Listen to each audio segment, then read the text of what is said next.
Hola, ¿qué tal? Muy buenas a todos amantes de YouTube y bienvenidos un día más a vuestro canal favorito de videojuegos, Univer Game Next. Y esto es...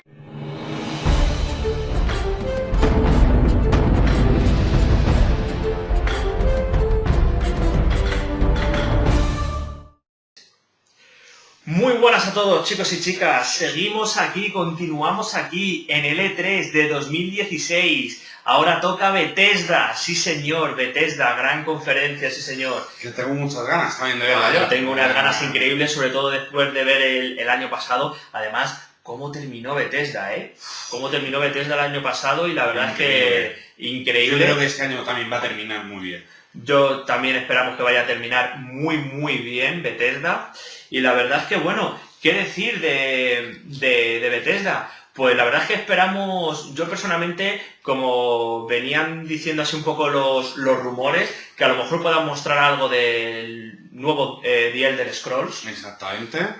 Podrían mostrar algo así un poquito del nuevo The Elder Scrolls, también algo de Prey 2 y de juego de tango de la compañía Mikami también, que pudieran mostrarnos también alguna cosita más de estos dos juegos que junto con The Elder Scrolls pues eran rumores, todavía sin confirmar, y pues nosotros esperamos ver un poquito. Sí, exactamente, pero al menos algo veremos de ese gran Dishonored 2, ¿no? Que ya está confirmado.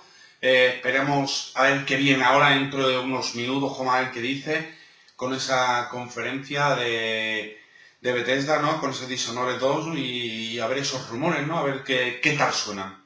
Sí, la verdad es que sí, gran Dishonored 2 que venía pisando fuerte, que ya se habían lanzado filtraciones por ahí a través de internet, a través de revistas y demás, ya se habían lanzado filtraciones, pintaba bastante bien por lo que se podía así mostrar. Eso y es. A ver qué nos enseña Bethesda en esta conferencia, así que tenemos mucho, tenemos Prey 2, tenemos Tango, tenemos The Elder Scrolls, tenemos Eso es. Dishonored, muchos juegos confirmados y rumores que nos gustaría que estuvieran, así que nada, nos dedicaremos a ver la conferencia ya a las 4 de la mañana aquí ya dentro de nada, hora española, así que nada, en unos minutillos pues... Para ser exactos, os vamos a decir la hora que es, son las 4 menos cuarto, así es que en unos 15 minutos... En unos 15 minutos comienza esto. Efectivamente, en unos 15 minutos comenzará esta conferencia de Bethesda y nada, pues como siempre, después de la conferencia, que os daremos paso ahora mismo,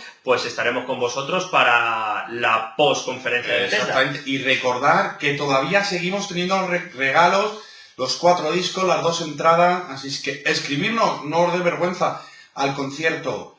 La pregunta era muy sencillita, es muy sencillita, ¿vale? Que os la vuelvo a repetir.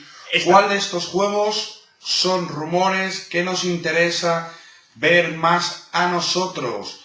Resident Evil, God of War, Crash Bandicoot o Watch Dogs 2. Que uno de estos 4 es el elegido por nosotros. Nosotros lo tenemos aquí apuntado, que luego al ganador se lo enseñaremos, que ha acertado para esas 2 entradas. Que si la persona que ha acertado no puede llevar a nadie, que nos lo diga y nosotros le regalamos la segunda entrada al siguiente que haya acertado la pregunta. Que hay muchos que han acertado, se hará un sorteo entre los 3, 4, 5, 10, 20, 200, 2 millones, los que sea, cuanto más lo veáis, mejor, eso está claro. Efectivamente, y como habéis visto también los CDs de Noctambules, de Cardoner, Shadows in the Darkness, de Icarius Dream y también de Invisibles, que podéis también participar para adquirir estos fantásticos discos, grandes conciertos dentro del metal y del rock, y que la pregunta pues viene relacionada con el cartel que tenemos atrás del concierto de Zona Rock, que como sabéis pues se hará el 24 de junio de este mes en la Sala Live aquí en Madrid, que podéis entrar en nuestro Twitter y también en nuestro Facebook personal y ahí podéis ver el cartel muchísimo mejor y tenéis toda la información. Y la pregunta sería, ¿qué tributos participan dentro de este concierto de Zona Rock que se celebrará ese mismo día 24 de este mes en la sala Live. Así que animaros también a participar si queréis, pues, alguno de estos increíbles CDs. Exactamente, pero decir que no será el único regalo, que más adelante en algún directo más tendremos más regalos y que os iremos sorprendiendo. Efectivamente. Así que nada, chicos, sin más, os dejamos que disfrutéis de esta conferencia de Bethesda. Nos vemos luego en la posconferencia de la misma. Hasta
What's up, everyone? I'm Gary Steinman. And I'm Matt Grandstaff.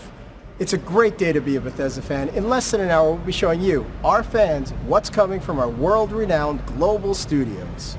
B3 is quickly becoming my favorite day of the year, not only because we have so much great content to show you guys, but also because it lifts the burden of carrying so many secrets. I can't tell you how happy I was to be able to tell my daughter's daycare that Fallout 4 was coming out. Wow, Matt, so your daughter's what, 2? Yeah. And you talk about Fallout 4 at the daycare? Not with my daughter. Oh, okay. Well, either way, for them and for anyone else who wants to chat about what we've got coming up tonight, please be sure to use our hashtag BE3. That's right. You can be part of the conversation and have a chance to win something too. During the post-show with Adam Sessler and Morgan Webb, if your question is answered on air, you could win something special. Stay tuned for details. Speaking of Adam and Morgan, the A-Team will be here in about 20 minutes. A-Team? What are we going to do for 20 minutes? Don't worry, Matt. We've got this covered.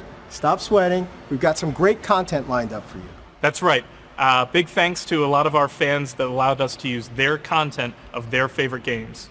And right after that, we're going to be showing you some great trivia from recent releases like Doom, Fallout 4. We even go deep into our catalog to really put you guys and gals to the test. I'm going to ace the test. You should ace the test, Matt. You wrote the questions. Well, then I hope I ace the test. All right, roll clip.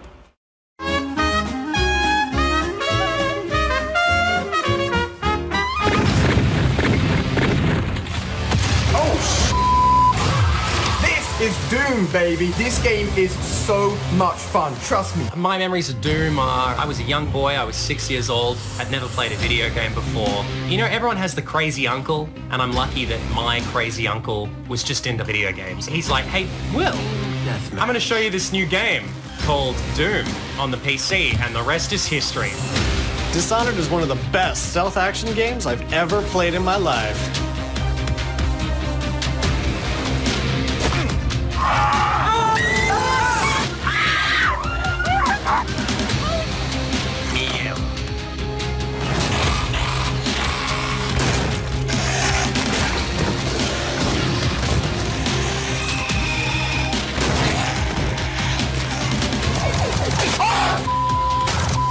One controller, in the dark, by himself, possibly a diaper, 'cause he's supposed to be scared. With Dishonored, I've never experienced a world quite like Dunwall before, and I've only played in a few with such attention to detail.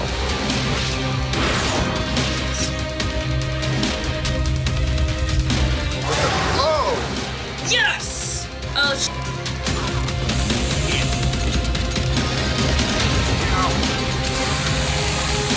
Demons! Why are there demons? What's happening? Welcome to Doom. I'm gonna be a really cool detective who wears a really cool tie and vest, and I like that.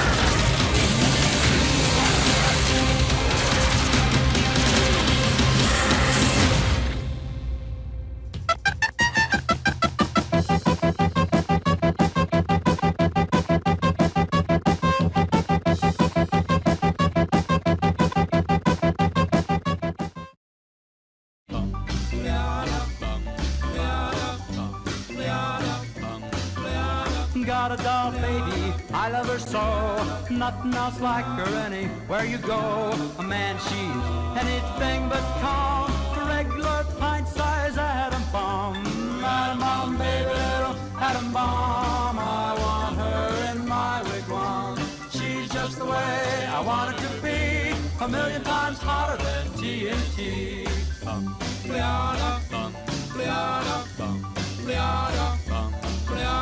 Atom bomb baby, loaded with power, radioactive as a TV tower, a nuclear fission in her soul, loves with the electronic control.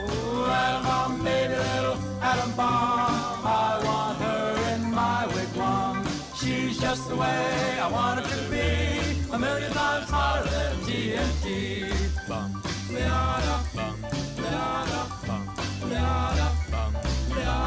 Atom bomb baby, boy she can start one of those chain reactions in my heart. A big explosion, big and loud, mushrooms me right up on a cloud. Atom bomb baby, little atom bomb, I want her in my wigwam. She's just the way I want her to be, a million times hotter than TNT.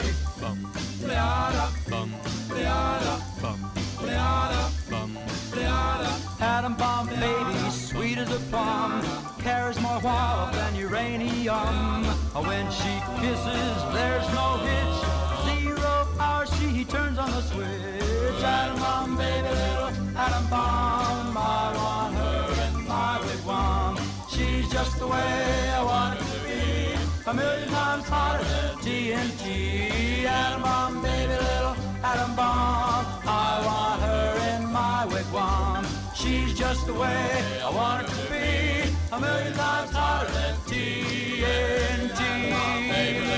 Atom bomb.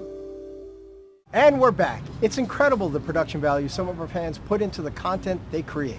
We have the best fans in the world, and at the top of the hour, we're going to be showing you the next chapter of Bethesda games, sure to provide hours of gameplay and awesome fan content. We know a lot of you are going to be talking about it, tweeting about it.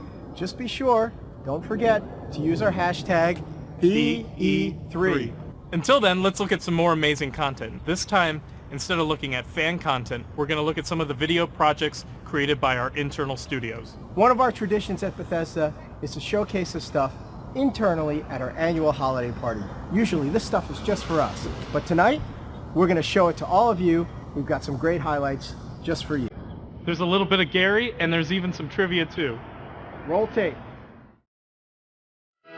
Today, we have some helpful advice for you. The Bethesda marketing team could sell anything. Harvey is the best game designer I've ever worked with. It's crazy, man. He's Cold Harbor Day sale. You guys seen Todd? No, haven't seen him.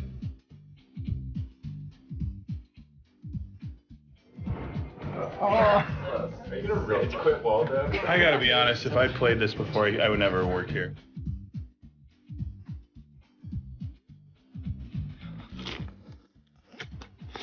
At id Software, we take working with demons very seriously. We're gonna nail it.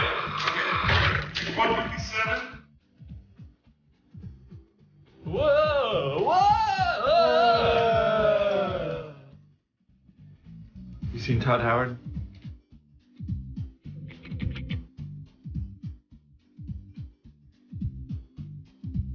I think my secret fear is that I will die before executing my big plan. I'll get the next one. ないです。特になくて、もういつでもグロテスクに入る準備はできてます。Forgot email attachment. Forgot email attachment. We go to lunch together, we hang out with some friends, we go to the bathroom together even. There was the one time I got stuck in an elevator for like 2 hours. 2 times? But it can't happen again, right?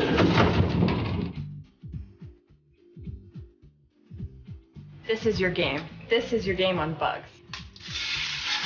Overclocking your i7 processor? Yeah, we get it. The coolest thing about working at id is that it makes me the coolest mom ever. Now, according to the diagram, I would have to conclude that a goatee isn't even a beard at all. All right, wait, where? Wait, keep going. Oh,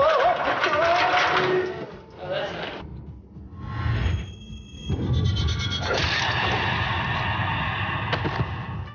Have you seen Todd? No.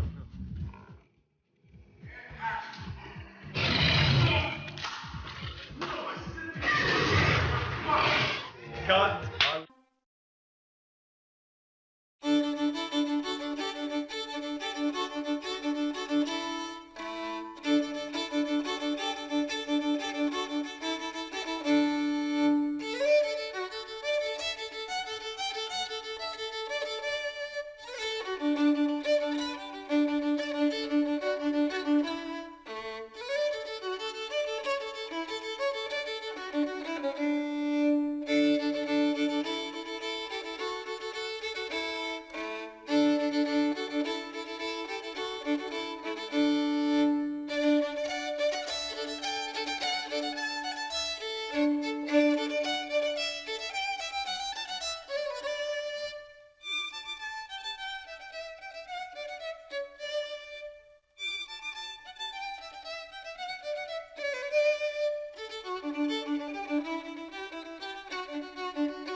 Wow, not just world-class developers, they're also aspiring filmmakers. Shame we didn't see more of you, Gary.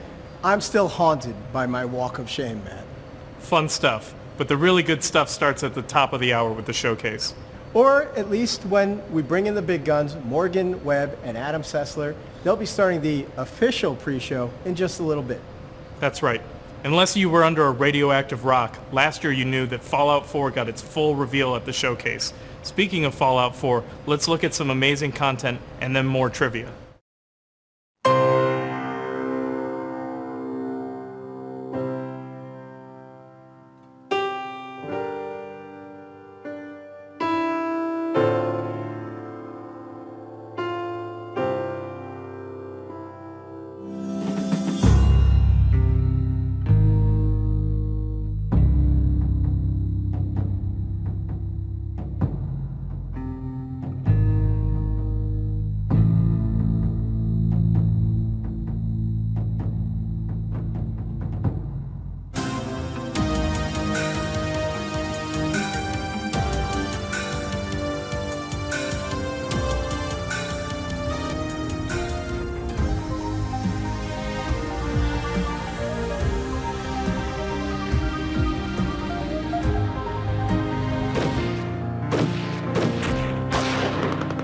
Actually, no, put this on. This will give you better head protection.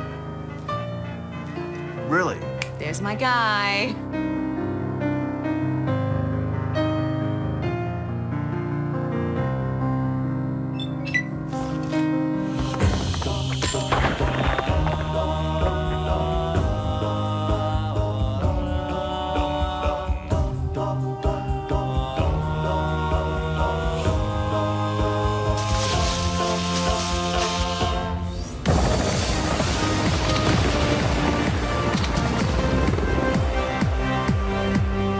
Good stuff in here. Thanks. Anyways, Donnie's dancing when this super mutant shows up, and he pulls out a mini nuke. We started freaking. Woo! Does it get cold in here? I know you can hear me, Ranger!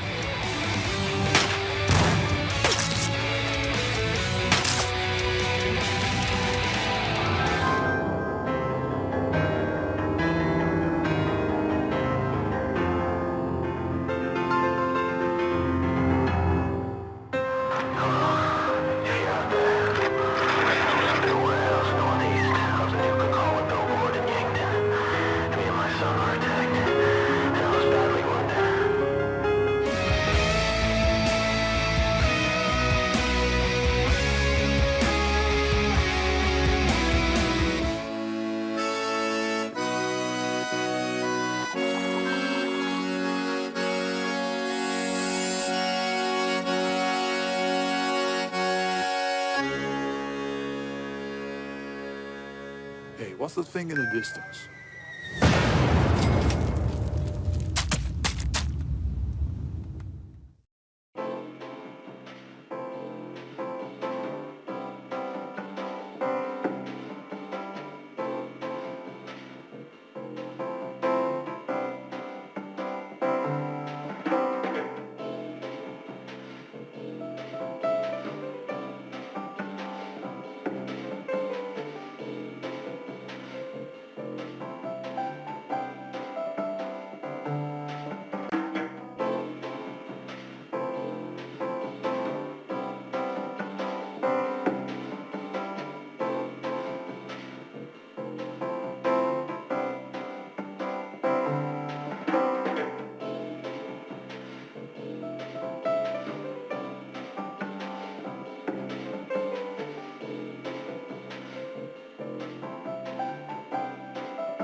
Welcome back to our big night, the Bethesda E3 showcase. Or as we say in social media, BE3. Before we look forward, let's take a look back at some more fan tributes for a little game we call Skyrim. And after that, the final round of trivia.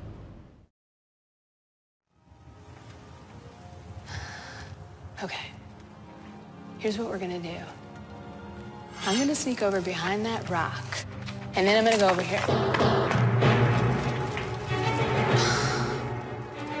Son of a...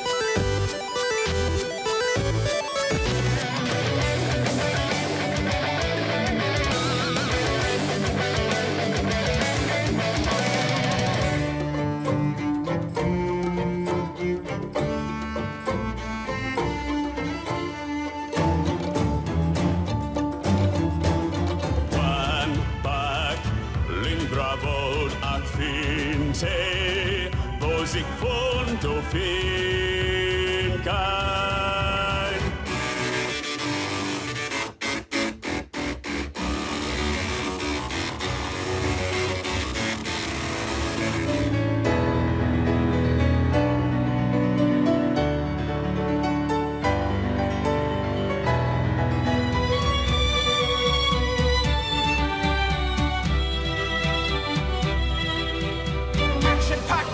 Smashing splashy patches, bats and axes, hacking you up haphazardly like medical malpractice. I am the Dragonborn, I still wear the hat with badass horns. I forsworn to forsworn hordes, and now I'm after more.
Look, we're almost there. Thanks for watching the BE3 pre-pre show. I'm gonna go jump on Twitter and start collecting your fan questions for the BE3 Plus show. That's a great idea, Matt. And with that, we'll toss it over to Adam Sessler and Morgan Webb. Thanks, everyone, and enjoy the big show. Bye. Bye. Hello, everyone. My name is Morgan Webb. And I'm Adam Sessler. And we would like to welcome everyone to the 2016 Bethesda E3 Showcase. We are inside the LA hangar. This is a massive space that Bethesda has completely taken over and built out special for this year's big event.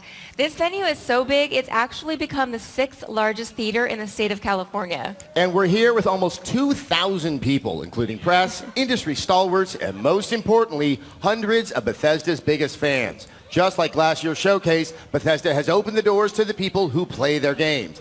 And along with all of you watching this live stream, we'll be getting a first look at the games to play for years to come. Now the showcase is going to begin in about 20 minutes, but it's not just about the stage show. Right after the showcase, we'll be back here live with exclusive interviews with all the developers behind the games you just saw on stage. It'll all take place during what Bethesda is calling BE3 Plus. A big celebration with live game demos and more. We'll take you inside BE3 Plus, show you all the amazing stuff that's on display, and dig deep to reveal even more info about all the games you'll see tonight. So be sure to stick around for the entire live stream and follow us throughout the event on Twitter @Bethesda using the hashtag BE3. So send us your comments, and if we answer one of your questions on air, you might even win something awesome that I can't show you yet. Trust me, you want it. You actually do. You do. Now, it was just a year ago that Morgan and I reunited for the first time in years to host the pre and post show for Bethesda's first ever showcase. Yes, and it is good to be back together again. I would say so. Now, do I look older or just balder? I wouldn't open that door. Of course, a lot has happened in the past year. For example, Bethesda released a small game, the Fallout 4. Oh, I have heard of that game. Yes, and somehow it managed to be one of the biggest releases of 2015. You know, I actually am still playing Fallout 4. Not because I'm inept. No? Well, not because I'm inept in playing Fallout 4, I'm an inept in other things, but because Bethesda's managed to release 3 different add-ons. The most recent one is Far Harbor, which I've only just begun to explore. Yeah, it's huge. It's actually the largest landmass of any Bethesda add-on. It's even bigger than Skyrim's Shivering Isles. Plus, it's got that spooky vibe. Something is going on up in Maine. So how about we take a look at Far Harbor right now? Please, bring my daughter home.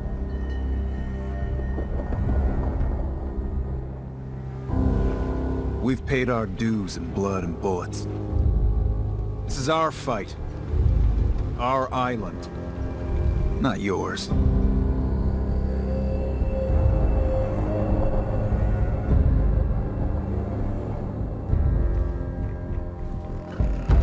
The fog can do a number on you. Get you all turned around. Far Harbor has a right to the truth. The people of Far Harbor need only peer out their windows to look upon the face of Atom himself, given form in holy fog. I know peace can still be achieved. Peace? You call murdering one of ours peace?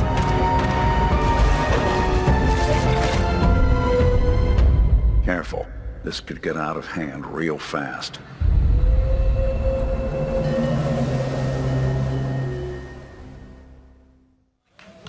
See, creepy. Yes. Creepy and fun. Here's another fun fact. Yes. I love bipedal fish creatures. They're my only friends in my fantasy life. They have the lures on their heads. They're really Exactly. So, Morgan, do you actually have a favorite moment from Fallout 4? cool. I spent so much time getting my settlements up and running and trying to make them look a little bit nicer.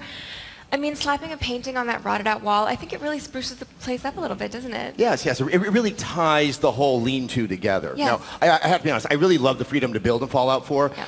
And I really did try to make things nicer for my settlers, and I failed all of them. Even in the apocalypse, I am not Jonathan Adler. I think they should be happy that they have beds, right? They always complain to me about their sleeping arrangements. Did they not see my painting? I crafted that myself. All that time and apocalyptic paint. Now, I got to the point where I'd just be slapping down a sleeping bag and like, here, is that good enough for you? Oh, you want a roof over your head, I see. Well, too bad, because this is what you get. What other people actually can pull off in creating those settlements is absolutely incredible. I know, they did better than me, so you guys should get ready to get jealous.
All right. I think this is true for many people. Yep. I love the setting of Fallout 4, especially in those denser parts of Boston, and how it juxtaposed that Fallout sci-fi with actual historical locales. And I also remember just how awestruck I was the first time I stepped into Diamond City. It was just like, wow, this is like some kind of odd fantasy horror in my mind. Yes, the great green jewel. Yes. You guys should totally try the power noodles. They're worth the price. I didn't really think he was a baseball fan, though. That's why I'm a little surprised about it. Well, no one ever really presented baseball from a survivalist perspective before, so it really kind of got to me. Now, there was also this time, and this is very, very true. I stepped inside the Massachusetts State House just to like maybe pick up some aluminum and some glue because, you know, you need all the glue in the world. You have a lot of people relying on you. Now, about 2 hours later, I'm still there. I don't know how far underground I'm going, and I'm just fighting bigger and bigger Mirelurks. It was just one of those wonderful, surprising moments about the game. Yeah, so who's your favorite character?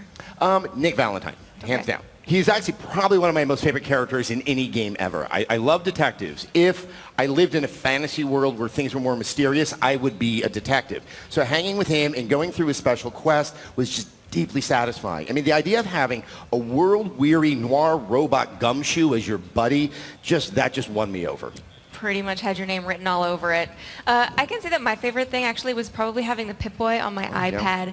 I'm completely obsessed with it. It made it very convenient. I can probably blame some of my deaths on not actually paying attention and playing on my iPad. So I'm leveling up. Oh, I'm dead. Oh, I'm not leveling up anymore. Why isn't this working Oh. Yes. Right. Well, speaking of tablets. Yes.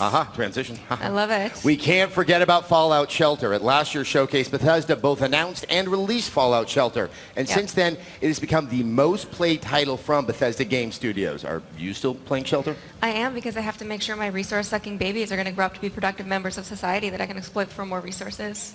Kids are useless. Oh, I did name one of them after you, though. I really hope you didn't send him to the barbershop for a haircut. No, because I systematically bred baldness out of my vault. You monster! Oh, okay. Can you at least put me in a room with the parrot? I love the pets in the game, but I'm all down with the parrots. All right, I will hook you up with a parrot to make all your weirdo pirate fantasies come true. Argy! Okay. There are other updates to Fallout Shelter. They also added rooms for crafting items. They added a day and night cycle, new weapons and armor, and new characters, including Old Longfellow, who's the new companion you meet in Fallout 4's Far Harbor. Far Harbor. Shelter, though, is not the only place where you can be crafty. Bethesda began to officially support mods for Fallout 4 with the release of the PC Creation Kit in April. And you can now check out the thousands of available mods and install them directly in your game, or you can browse them online at Bethesda.net. Now, even better, Fallout 4 mods are not limited to just the PC anymore. While they're still created on the PC, you can now install mods on the console. In May, mods came to Xbox One, and they're arriving on PlayStation 4 later this month. So let's take a look at some of the coolest Fallout 4 mods.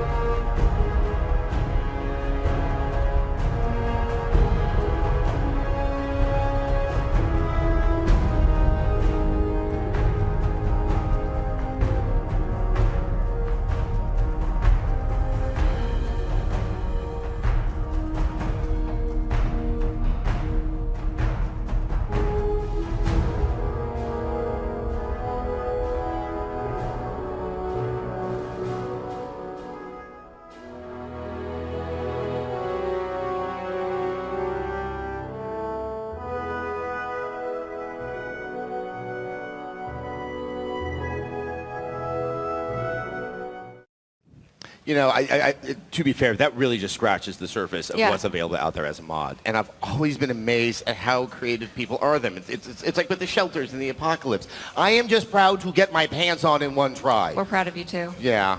Fallout fans really know how to go all out. Okay, but not just Fallout fans. Doom fans know how to go all out, too. That's right. Doom was released last month, reminding gamers that the best way to win something is to keep moving forward and never stop. Always moving forward. When everyone got to see the original gameplay demo at Bethesda's E3 showcase last year, people were amazed at the fast pace. But when we sat down to play, we got to see the depth of the game. I love the rune challenges. I know you are still working on some of those. Yes, that Rich and Richer challenge. Rich Get Richer? With the rocket launcher. Tweet at me any advice on how I can do this. I am stuck. We should track down one of the devs to do that for you. That's their job, right? Oh, that's right. We're here at Bethesda. Yeah, right? There's something more convenient. Still, tweet at me, whatever. Anyway, I also like to unlock those classic maps because it really does highlight just how much gaming has changed from when the original Doom really... It didn't create, it wasn't the first, but it really, started the FPS movement. If you want to make something with a classic feel, you can also do that in Snap Map. Yes, and Snap Map is kind of fun for a couple reasons. First, somebody always makes a really, really easy map that gives you 1 billion points. That's the one that I play first. And then second, people make some really interesting and imaginative things. Now, if you guys haven't played around with Snap Map, it's pretty easy when you get started, and it gets really deep if you want to dig in. Things just snap together, hence the name, Snap Map. And you can scroll through available options. You can place every enemy individually, or you can let the AI place them for you. You can create the triggers to spawn enemies, or put them all in one room to build a really uncomfortable hellspawn mixer. Or you can do a lot, and you can do a little. Yeah, and you also, what I love is you have a lot of control over the look and feel of the environment. There are way more options than I imagined. So I was inspired by the grainy filter to work on a film noir adventure with demons.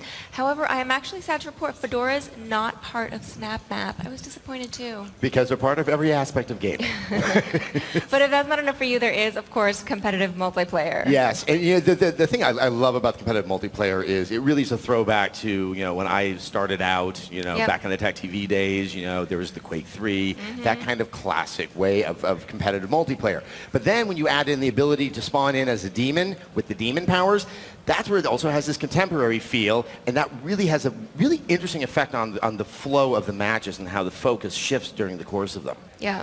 Now, Doom and Fallout 4 are just some of the Bethesda games we're playing. And Morgan? Yes. I do understand you've been spending quite a bit of time with the Elder Scrolls Legends, which is the strategy card game based in the Elder Scrolls universe that Bethesda first announced at last year's showcase and is currently in closed beta. It is. So back in late April at PAX East, Bethesda announced the game was in closed beta. I am not ashamed to admit that I was able to snag myself an invite. Aren't you the lucky one? Now, this being a closed beta, I know that everyone has agreed not to utter a word about their experiences, but, you know, it's just you and me right here. So how about you just tell me how it is? No, you're just going to have to see for yourself. If you can get an invite, I recommend batting your eyelashes. Like this? Please. It's not going to work. Hope is not lost, however. There is a video of the game in action. Roll tape! Welcome to the Elder Scrolls Legends, a strategy card game featuring creatures, characters, and lore from across the history of the Elder Scrolls. Each battle begins with a hand of 3 cards. When it's your turn, you draw 1 card and gain 1 magicka, needed to play your cards. Place a card on one of 2 sides, called lanes. Some lanes have special conditions that alter the field of battle. Choose to attack a card in the same lane, or attack your opponent directly. You win when your opponent is out of health. Take enough damage and one of your runes will shatter. Each time this happens, you will immediately draw a card that could change your fortunes. Your choices and a little luck can tip the scales from defeat to victory.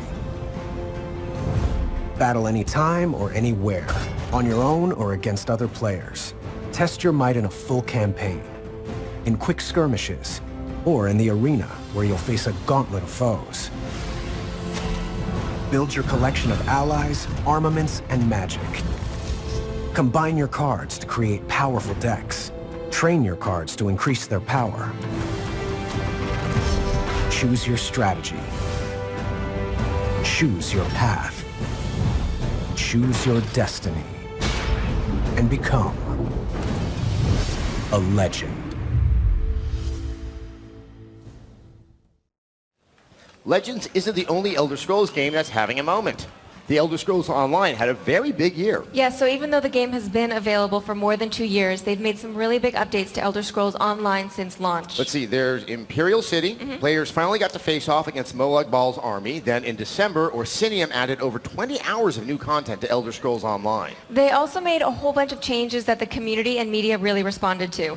The Elder Scrolls Online went from what the devs admit was a rocky start to being named Best MMO at the end of 2015. But amidst all the bright news, the Elder Scrolls Online has also recently launched Thieves Guild in April, and Dark Brotherhood also launched on PC just last week. So ever since the launch, they have really wanted to explore the lore that we've all loved in the other Elder Scrolls games. For example, they picked the Gold Coast of Cyrodiil for Dark Brotherhood. Like Kvatch, which 400 years later gets obliterated by Oblivion demons. You kind of want to tell the residents not to get too used to the place or not that attached.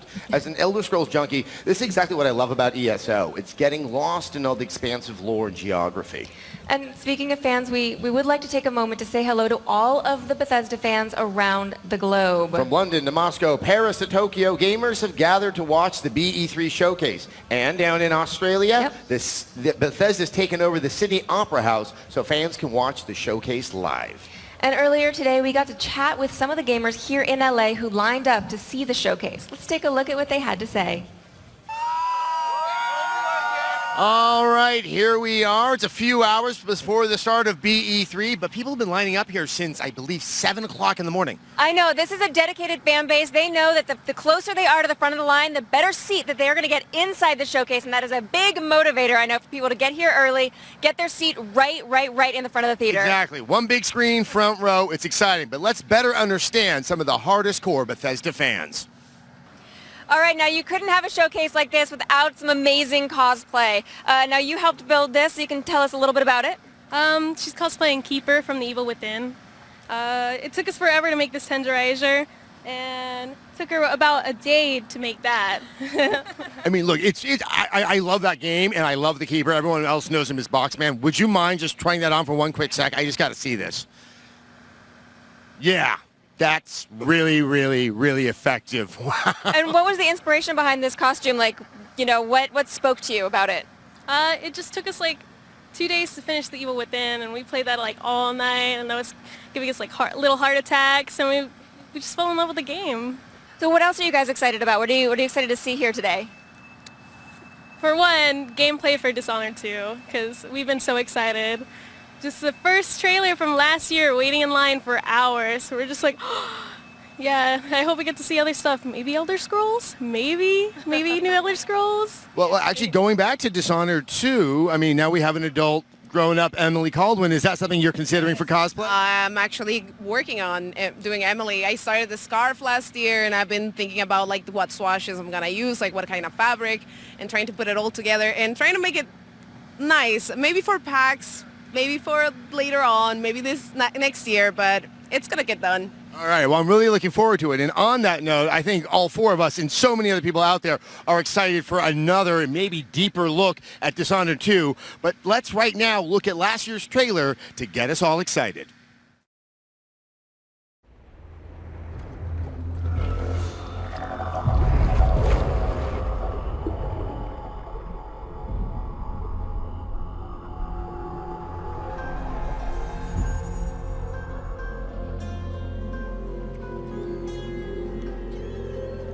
It's happened again. Someone's pulled the rug out from under you. An empire at your feet, and you've lost it all. Be honest, did you really deserve any of it? More important, what would you do to get it back? Careful, there's always a price to pay. What you decide will ripple across the years. Blood in the gutters and corruption on the wind. It'll be fun watching this unfold. What will you do with the power I've given you? How will you make your mark on this wretched world?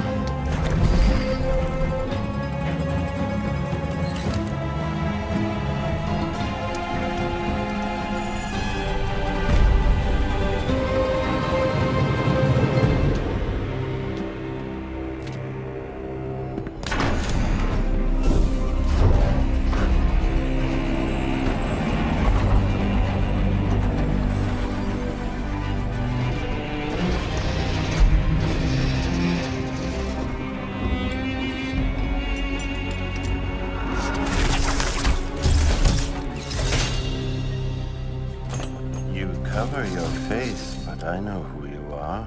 Emily Caldwin. Nothing is an accident. Everything is in motion. All of it has led you to this exact second in time.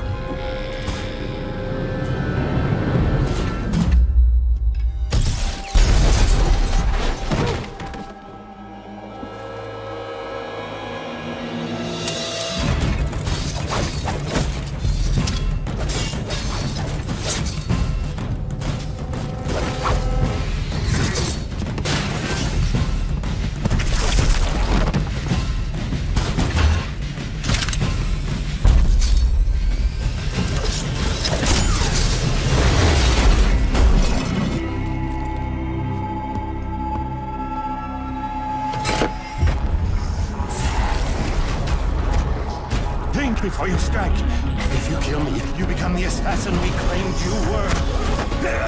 You become one of us!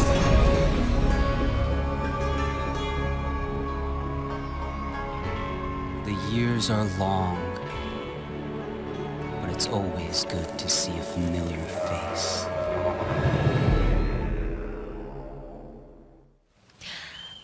I'm pretty excited for that. I think some people in here might be excited for that too. Excited. That's a nice understated term. Well, Yes. you will not have to wait long. Bethesda has announced that Dishonored 2 will be available worldwide on PlayStation 4, Xbox One, and PC November 11th.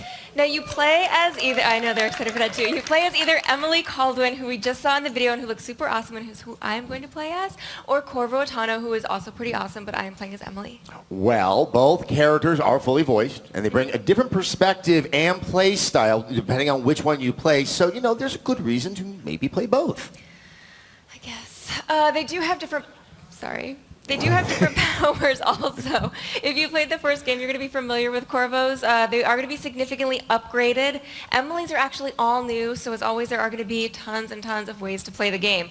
But I do want to make a note of the location that we saw in the trailer. It has a very different feel than that sort of industrial Dunwall that we saw in the first game. So the city is called Karnaca, which is really fun to say. Try it all together. Karnaca. Karnaca, Karnaca. It's like Majiku Kakotani, you know? It's just fun. It rolls off the tongue. Anyway, it's based on southern Mediterranean countries like Greece and Italy. But what I noticed was the significant verticality of the city. Does this mean that, you know, we're going to be going really, really high, be up in the clouds, getting vertigo, and that's how we're going to be doing the sneaking around? At least Emily will be when I play as her. Okay, you're going to play as Emily. Did I mention that? I think you did. You know what I didn't see in Karnaca, though? I didn't see. What did you see? Rats. Rats? Maybe rats, yes. There are significantly less rats in Dishonored 2, unless you use Corvo's Devouring Swarm, because then you're going to have some rats there. Right. Although, I don't know, the rats seem to be a little bit more pleasurable next to the blood flies. Karnaca seems to be filled with blood flies. That sounds so friendly and warm and cuddly. They're kind of cute. But we both have a significant amount of affection for Dishonored, rats and all. Yes, we do. It was my personal game of the year back in 2012, the year that it came out, and I played through it 3 times since then. And I would say, if you haven't had the chance to play it, I do highly recommend the Dishonored Definitive Edition, which is on current-gen systems with all the DLC included. Having said that, if you haven't played the original, trust me, you can jump right into Dishonored 2 without a worry. All right, guys, I think we've had enough speculation, don't you? I think so. I think so. I have a sneaking suspicion that we're going to see a lot more Dishonored 2 tonight. I have one of those sneaking suspicions as well. I don't know where it's coming from. All right, guys, the showcase is about to start, but we will be back in an hour with exclusive interviews and new info. So please stay tuned to the live stream and follow along on Twitter at Bethesda with the hashtag BE3. And send us your questions and comments. If we read yours, you might even nab a special giveaway that you want. You want it, trust me. All right, they're timing me. I'm getting excited. Everyone here getting excited? All right, where are we? 6, 5, 4, 3, 2, all right, guys, 1. enjoy the show. Enjoy.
Ladies and gentlemen, please welcome Studio Director of id Software, Tim Willis.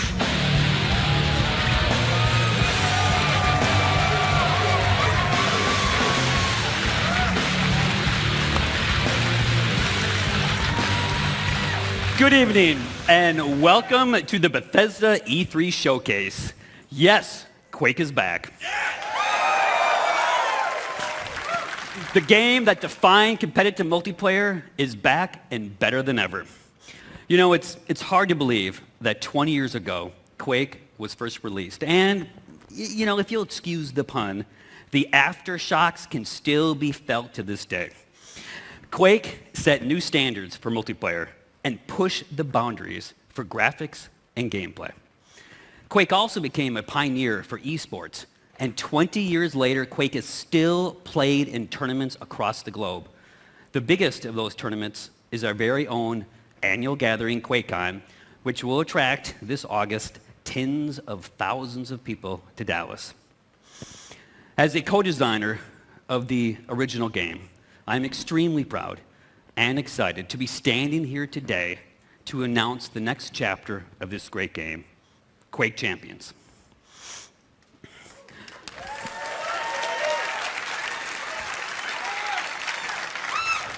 Quake Champions is a competitive, arena-style, first-person shooter for the PC, designed for players of all skill levels. Whether you are new to Quake or have been fragging for the last 20 years, Quake Champions will give you the challenge and rush you'd expect from id Software multiplayer games. Now, we know that high-end performance is critical with this type of game.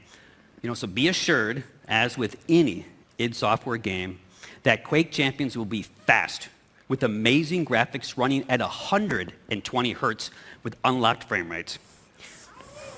Yes. You're going to get heart-stopping action that will keep you on the edge of your seat as you fight in classic arena combat. Quake Champions also taps into another hallmark of the franchise, unique and badass characters. The game features a diverse cast of warriors, each with different attributes and unique abilities, allowing you to fight the way that you want. And you know that id has a long tradition of supporting competitive tournaments, and that continues with Quake Champions. The game is designed for world-class esports play at every level, from the world's greatest Quake players to anyone willing to test their skills in the arena. So as part of the launch plan for Quake Champions, Bethesda will be supporting and expanding competitive tournaments and leagues beyond QuakeCon, and we'll have more to share about that in the coming months. I hope you enjoyed this sneak peek into our newest game. Join us at QuakeCon in August, and we'll have even more to talk about. And now, please join me in welcoming Bethesda's Global Vice President of PR and Marketing, Pete Hines.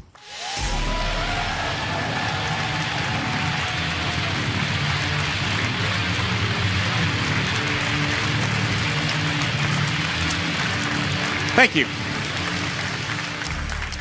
Thank you, Tim. As Tim said, we'll have even more to show on Quake Champions this August at QuakeCon. I mean, it's right there in the name. How would we not have our new Quake game at QuakeCon? Make any sense? But right now, we're not at QuakeCon. We're at E3, the biggest week in gaming, and this is the Bethesda E3 Showcase.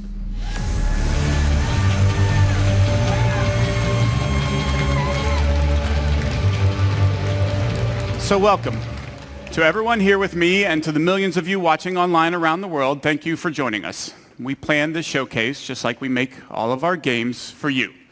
Now, last year our showcase kicked off a big year for Bethesda, one of the biggest in our many years of making games. So let me mention just a few highlights. The Elder Scrolls Online was released on console and became one of the best-selling games of 2015 and was named MMO of the Year.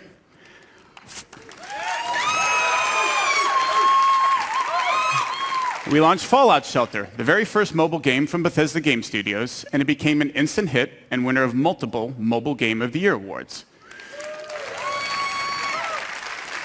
In November, Fallout 4 was one of the biggest launches in the industry. So you've heard of it. Good.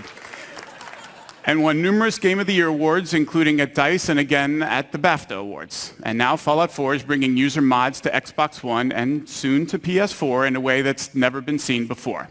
And just last month, the new Doom was released to rave reviews. Now, the original Doom almost single-handedly popularized first-person shooter games, and now you have a new Doom game, faithful to its legacy with some of the best graphics and gameplay ever, and millions of fans have been enjoying the fast-paced action and creating and sharing mods using SnapMap. The response to all of these games has been amazing, and your enthusiasm and support for us has encouraged us to go even bigger. You just heard about our new Quake game. Let's see what else we have planned for you guys. At last year's showcase, I told you about The Elder Scrolls Legends, a free-to-play collectible card game. Now, as I said last year, I am a huge fan of these games. I play them a lot. So this is a game I'm particularly excited about. Legends provides a very deep strategy experience through both single and multiplayer modes, beginning with a campaign complete with a compelling story, interesting characters, and some great gameplay. The story is told from the perspective of a moth priest named Kellen. I'll let him tell you a little more as we take a look at the campaign's opening cinematic.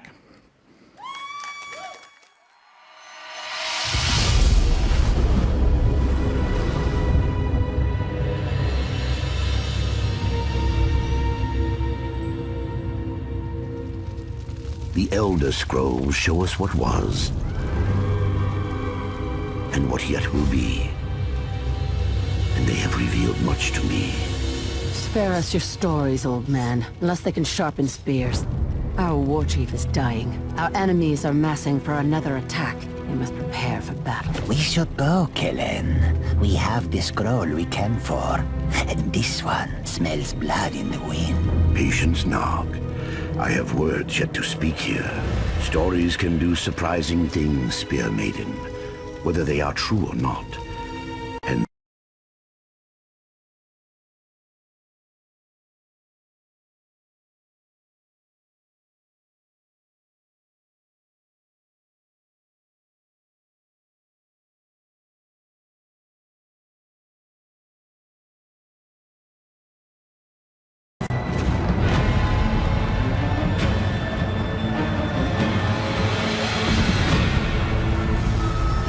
fled north, leaving Cyrodiil to the invaders.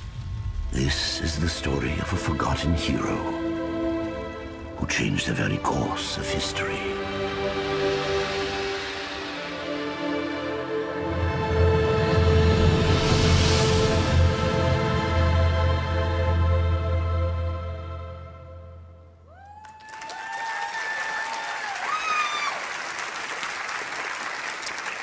When Legends begins, you're set on a path to discover the world of the Elder Scrolls in a way you haven't seen before. The choices you make define your approach and unlock all the depth the game has to offer. A two-lane battlefield provides more variety and strategic depth. Players make decisions that change the cards they want to improve or add to their decks, and we offer a full single-player campaign as well as multiple ways to play against the AI or other players in both battle and arena modes. Now, we began public beta testing in April, and so far the feedback from the people who have been playing has been terrific. To celebrate E3 this week, we'll be letting even more of you into the beta to start playing. Now, if you haven't signed up yet, just visit Bethesda.net, create an account, and sign up, and be sure to keep an eye on your email. Also tonight, we're very pleased to announce that in addition to PC and iPad, Legends will be coming to iPhone, Mac, and Android tablets and phones later this year.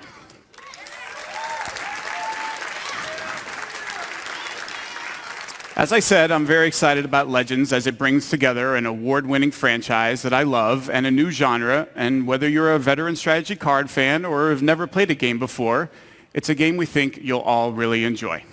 And now, so long as we're on the topic of Legends, let's take a look at what the team at Bethesda Game Studios has been hard at work on. Welcome here to Bethesda Game Studios. It's amazing to think it has only been a year since you first heard about Fallout 4 at this very event. And thanks to you, it became not just our most popular game ever, but one of the industries. It has simply blown us away, and we're incredibly blessed to have fans like you. Seeing what you've created, not just in the main game with the add-ons and of course mods, it is just incredible. And we're not done yet. We're excited to show you what's coming next for Fallout 4.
all over but the crying, and I can't get over crying over you.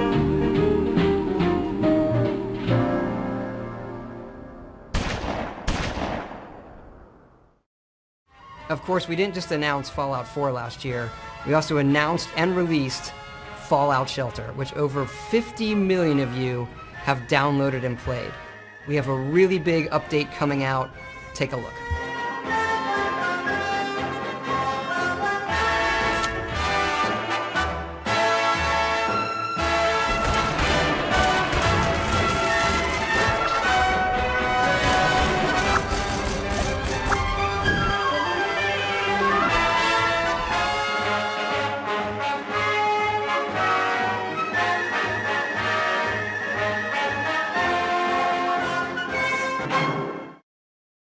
We hope you're as excited as we are about all of this stuff coming to Fallout. We want to thank you again, not just for your support over the last year, but your support of our whole studio really over the last 20 years. There is something else, though, that you've been asking us about, and yes, we've been working on it.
Ladies and gentlemen, please welcome the president and co-creative director of Arcane Studios, Rafael Colantonio.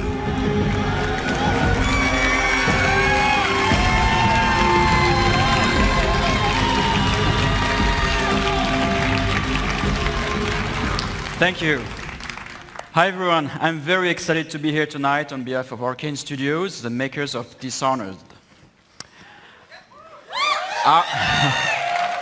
Our passion is for a very specific kind of game, first-person immersive games. Our games blend narration and simulation in a way that makes every player's experience different, where players can improvise and where choices have consequence. Our games encourage replay in order to try different playstyles so that players are free to play their own way. In 2012, we released Dishonored. We were thrilled that the game was so well received by the gamers and the critics all around the world. That was like one of the best feelings for us developers. After that launch, my friend and co-director Harvey Smith took the lead on Dishonored 2, so he went to France and Lyon and worked with the team over there. Meanwhile, I have been busy in Austin working on something else with the team in Austin. And tonight, I have a surprise for you. I'm going to reveal what that surprise is in a minute. It's a new game built on the values that are so dear to Arcane. It's another first-person immersive game set in a dangerous universe, only this time we've added a psychological thrill. Here is the world's first look at what we've been up to. Good morning, Morgan. Today is Monday, March 15th, 2032.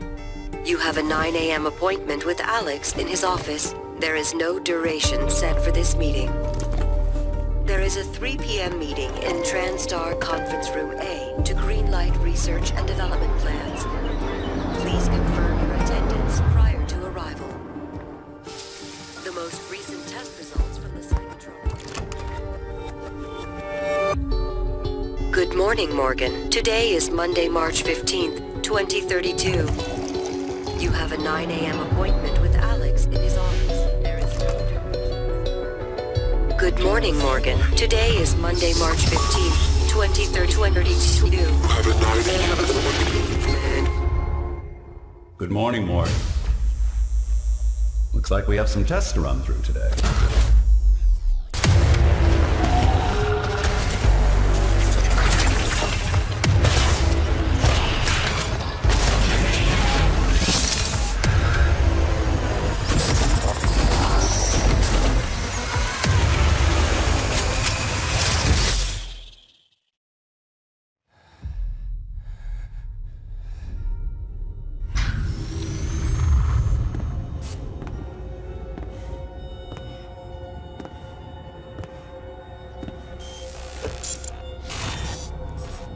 Good morning, Morgan. You're not going to like what I have to say next.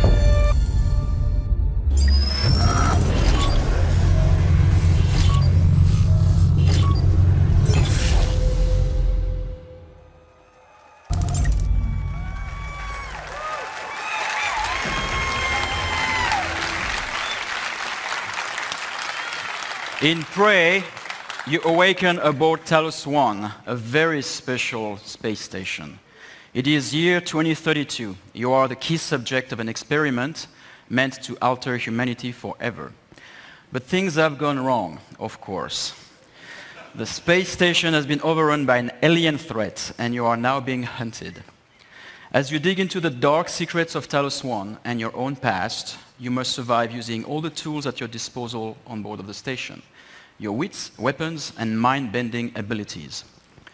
Prey will be available next year on Xbox One, PS4, and PC. We'll have more to show at the QuakeCon, so be sure to join us there. Thank you. Hi everyone, I'm Marty Stratton, executive producer of Doom at id Software. Last month, we had the privilege of releasing one of the most iconic titles in our industry to fans around the world. We challenged ourselves to ensure Doom lived up to its incredible legacy, and we thank you, our fans, for making the Doom launch such a tremendous success.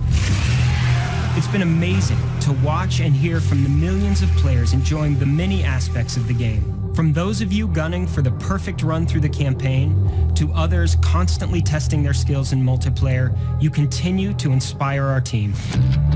Last year, we told you we wanted to put the power of creation in the hands of every player through Doom SnapMap, allowing for an endless stream of new gameplay. And in the coming months, we're excited to be supporting Doom SnapMap with free updates and even more ways to play. We'll be delivering new construction modules, including hell visual themes, as well as new props, objects, weapons, and items. While creators can look forward to new logic options and functionality, like the ability to create true single-player experiences with features like the popular weapon wheel found in the campaign. And again, throughout the year, every SnapMap feature and update is free for every player. For multiplayer, next month we'll release 2 new modes, including a uniquely Doom variant of One Flag CTF called Exodus, as well as an all-new multi-zone capture and hold mode called Sector. Later this summer, we'll turn up the heat with the release of 3 free-for-all modes, including Classic Deathmatch. These modes will be free to all players and playable on any existing or future maps. Also next month, fans can look forward to our first premium Doom DLC pack, Unto the Evil. The first DLC pack includes 3 new multiplayer maps, Offering, Cataclysm, and Ritual. A new playable demon called the Harvester, a new gun, equipment item, armor sets, taunts, and more.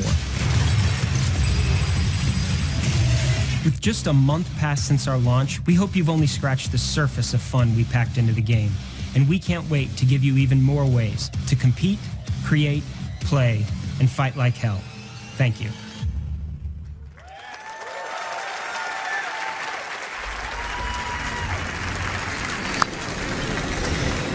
Wow, ton of great stuff there for everyone that's enjoying Doom. And again, we thank you, the fans, for making it such a hit.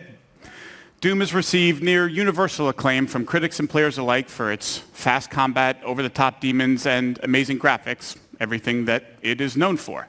Now, it is also known as a longtime supporter of shareware, or for you youngsters in the audience, that's what us old guys used to call a demo. And in a nod to that tradition, we decided to offer anyone that hasn't checked out Doom's amazing gameplay a chance to do it for free. So, starting tonight, you can download and play the first level of Doom on Steam, PS4, or Xbox One for free. Now, this offer is only good this week, but we want everyone to have a chance to see why Doom is one of the highest rated shooters ever. So if you love super intense action or you just want to experience state-of-the-art gaming, go download Doom and fight like hell on us. We think you'll see what everyone else is talking about.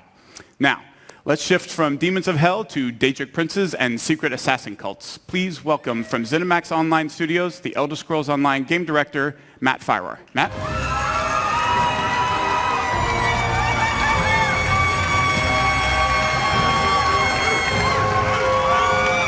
Thanks, everyone. Good evening. This week is the one-year anniversary of the launch of the Elder Scrolls Online on Xbox One and PlayStation 4. Because we were launching the game this time last year, I was a little busy and I wasn't able to be here in person, but I made sure I was here this year to tell everyone what's been happening with the Elder Scrolls Online. From the console launch last June to the release of 3 critically acclaimed DLC game packs during the year, all of us at ZeniMax Online have been really, really busy. But before I go any further, I want to take a moment and thank all of our fans for your support, your enthusiasm, and your feedback. We take it really seriously, and we continue to work to improve the game. And based on the response, you like the changes.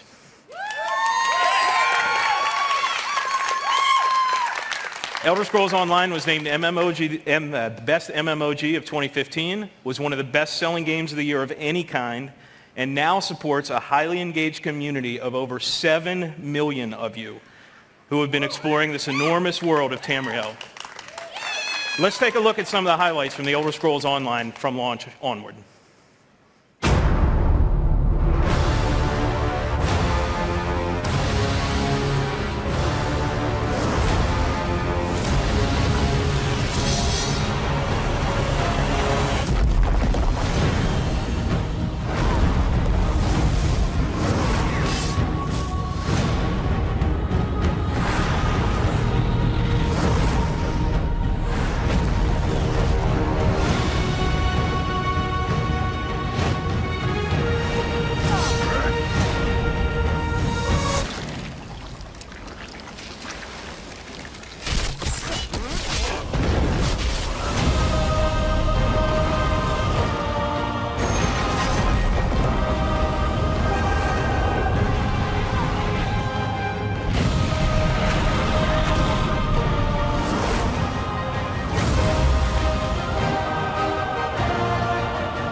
As you can see, the Elder Scrolls Online community is having a lot of fun playing the game.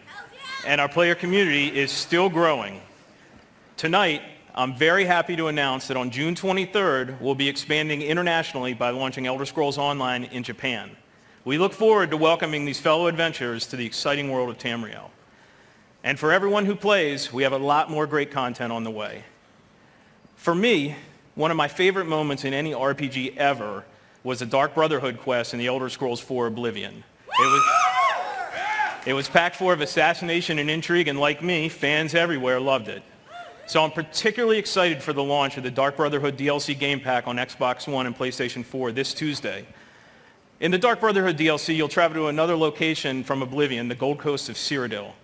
The Dark Brotherhood has an appropriately dark storyline full of intrigue and mystery and brings all new repeatable quest gameplay to ESO. So, please enjoy the worldwide debut of the Dark Brotherhood DLC launch trailer.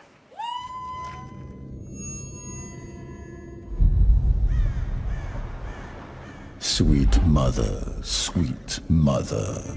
send your child unto me. For the sins of the unworthy must be baptized in blood and fear. This is the Black Sacrament, Initiate, a contract that calls for murder. Now go, assassin. Take your blade into the night. Be rewarded for your service in our business of death.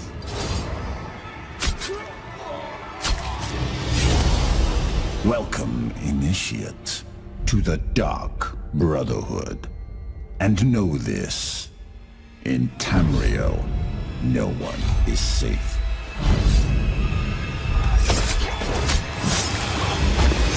Especially from us. Sweet mother, send your child unto me.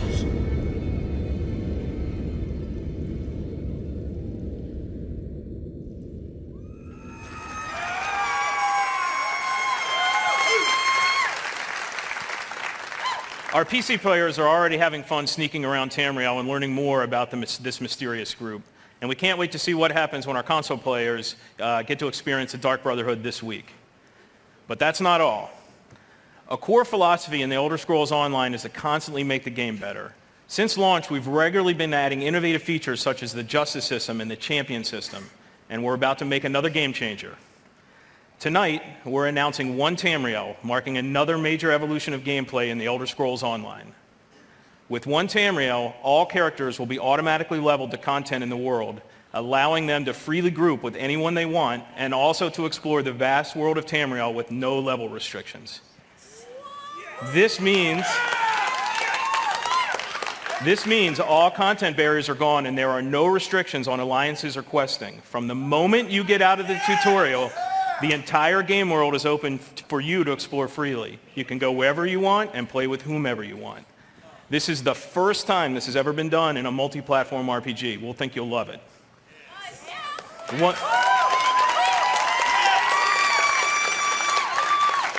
One Tamriel will be coming to the Elder Scrolls Online this fall. In closing, I want to thank the awesome Elder Scrolls Online community for your support. We never take it for granted. We work hard every day to make your Elder Scrolls Online experience the awesome adventure you want and deserve. Thanks, everyone.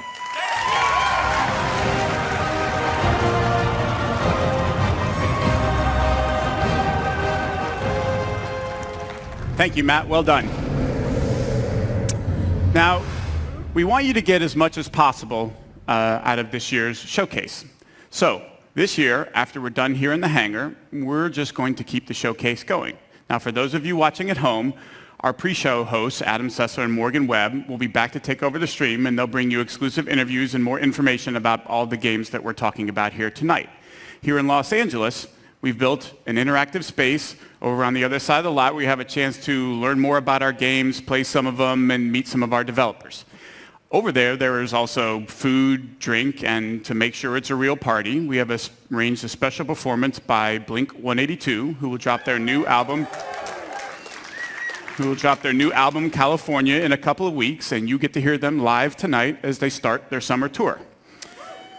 Now we have another treat for you over there as well, a chance to experience the latest in virtual reality from Bethesda. Ooh. Weren't expecting that, were you?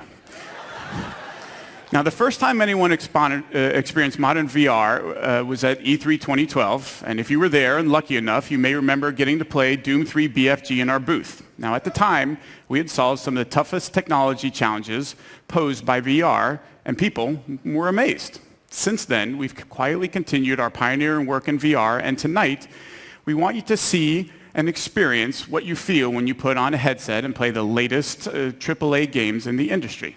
Now, we have two games for you to experience. The first is the just-released Doom. You can take a virtual tour of hell and get a totally unique look at the very latest in graphics and true next-gen rendering from our id Tech 6 engine. In addition, we think the greatest promise of VR is its ability to immerse players completely into virtual worlds, and that the best games for that experience will be first-person open-world RPGs. So we have Fallout 4 for you to play as well. Wander the Wasteland, check out the iconic Red Rocket, try combat. I'm telling you, with a Pip-Boy on your arm, a dog by your side, a gun in your hand, it's pretty incredible. Tonight, we're pleased to announce that Fallout 4 will be released in 2017 on the HTC Vive platform. And if you thought survival mode was an intense way to experience Fallout, you ain't seen nothing yet. We want to give you a glimpse into where we're headed with VR, where you can expect us to remain a leader, offering our games on the very best platforms you choose. So be sure to check it out. Now, for more on the second half of the showcase, let's check in with Adam and Morgan to see what's happening and get an update on what they have planned. Adam, Morgan, what do you have for us? Thanks, Pete. Now, we are here at BE3+, and this is sort of this experience that you guys are going to get to see after the showcase. We have some Bethesda VR over here. Now, right now, there's no line, so that's kind of tempting, isn't it? So taking advantage of that. And over here, Elder Scrolls Legends for everyone to play. Pete, I fully expect to see you at one of these tables showing off that card mastery skill I know you possess. Now, in here, Adam and I are actually going to be interviewing some of the developers that you guys just saw their games on stage, so we're going to have a lot more information for you. So everybody on the stream needs to stay tuned for that after the showcase. Lots of good info, but for the moment, let's go back to Pete and even more games. Thank you, Adam and Morgan. We will see you guys in a few minutes. But we are not going anywhere just yet because there is one more thing that we think you are going to want to see. Last year, we announced that a sequel to Dishonored was in development, marking a new chapter to the Game of the Year from Arcane Studios. We shared a few tidbits about the sequel, but for the most part, you could say we've been in stealth mode. Until now. Sorry, I couldn't help myself. Dishonored 2 is going to be a very special game, one that lives up to its celebrated legacy and then goes way beyond. To tell you more, please join me in welcoming the creative director of Dishonored 2, Harvey Smith.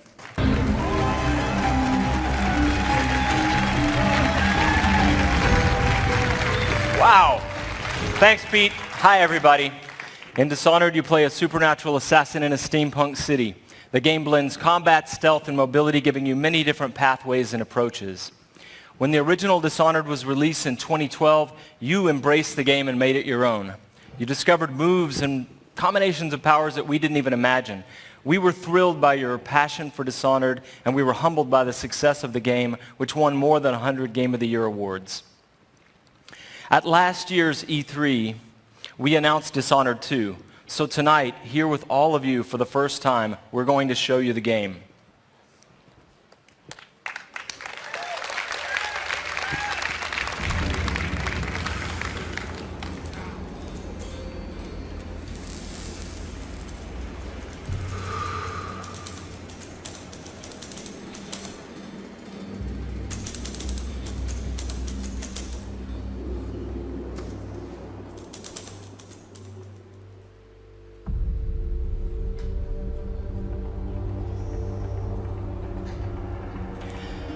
Welcome back to the Empire of the Isles, a rich, Victorian-inspired fantasy world with a distinct style and an exotic cast of characters.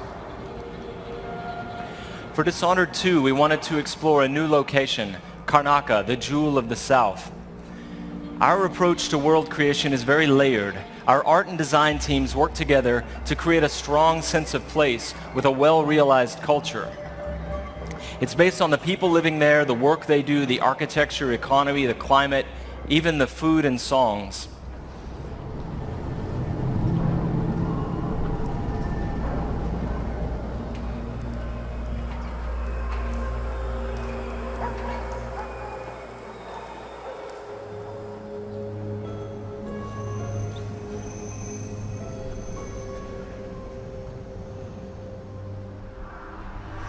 In order to bring Karnaka to life, we've created a custom game engine designed to support our signature art direction and level design. We wanted Dishonored 2 to resemble a painting in motion, so we've given considerable thought to our lighting and the way it plays across every surface. We've created custom tools to support the interruptible, real-time narrative scenes necessary for a stealth simulation. And the same is true for our approach to audio, both in terms of atmospherics and stealth gameplay. All of these details make Karnaka more vivid thanks to our new technology, which we call the Void Engine.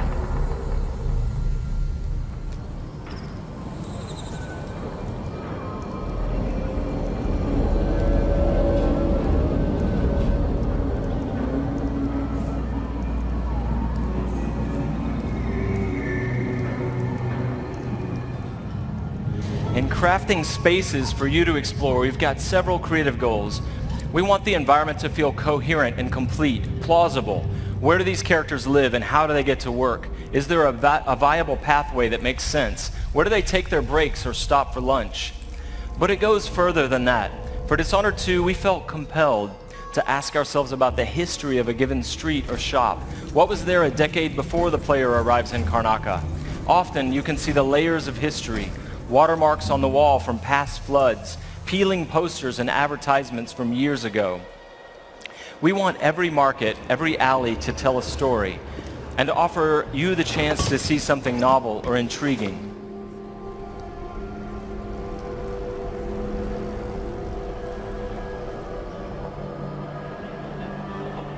Dishonored 2 starts and ends in Dunwall, but most of the action takes place here in Karnaka.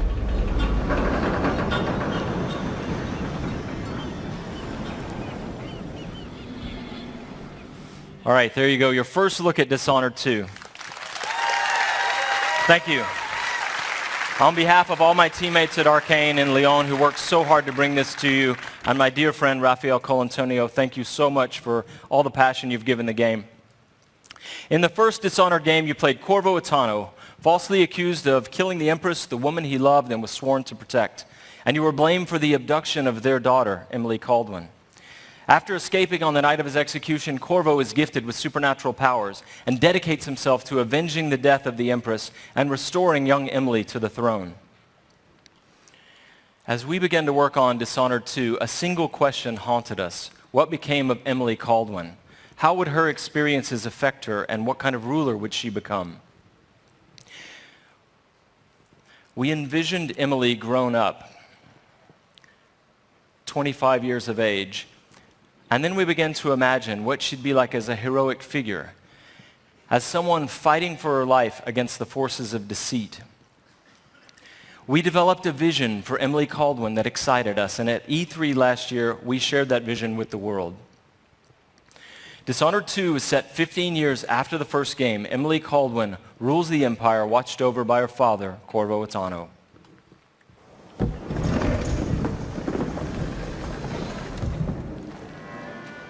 All hail Her Imperial Majesty, Emily Caldwin. Loyal subjects, we're going through a difficult time, but today we honor my mother, the late Jessamine Caldwin. May her memory survive through the ages. Emily. You look tired, Father. Every year, I think the anniversary of Jessamine's death will be easier, but it never is. I wish Mother was still the Empress. I don't think I'm very good at this. You're still learning. Don't worry about the rabble-rousers, and we'll catch the Crown Killer, eventually. People are saying it's you, but these assassinations are a misguided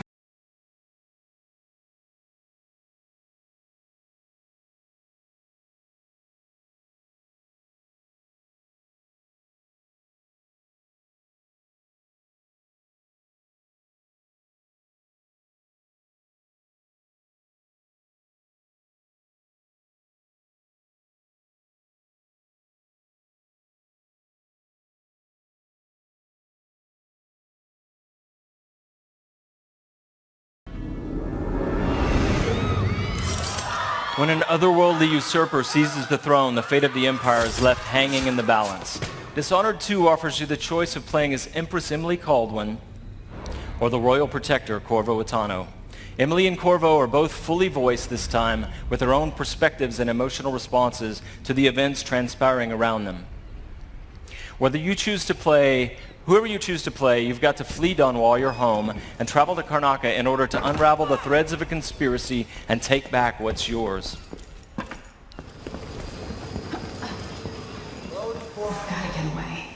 I should talk to the captain of that ship.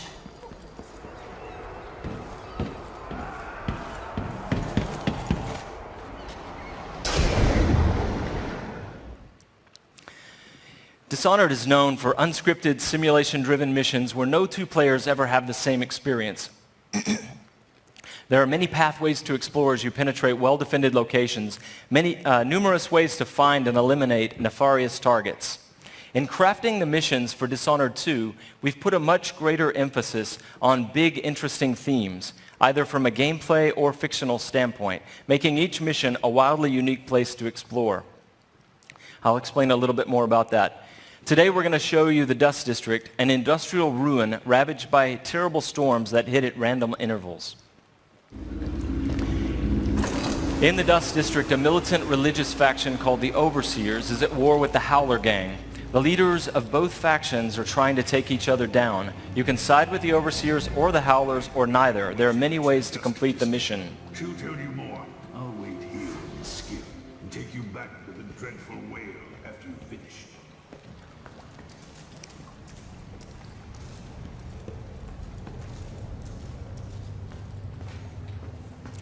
Everything you see here is rendered in the Void engine, designed to create atmospheric and exploration-rich spaces.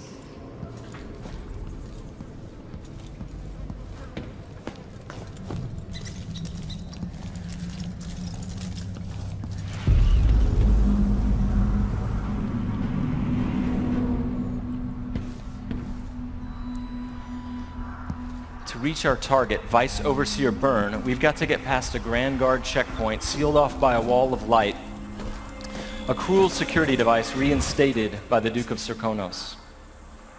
Orders from the Duke. We're losing too many people. Good soldiers blinded by that hallucinogenic powder the Howlers use, then stabbed to death or dragged down by the Abbey's hounds. One young lieutenant got hit by an Overseer grenade, and that was it. He was one of the Duke's distant cousins or something. Shit. Let's hope they do enough damage to each other so the fight goes out of them. That won't happen until someone manages to kill either Paolo or Vice Overseer. We've made much greater use of vertical space for Dishonored 2, encouraging players to explore the rooftops above the streets. Out of my ears.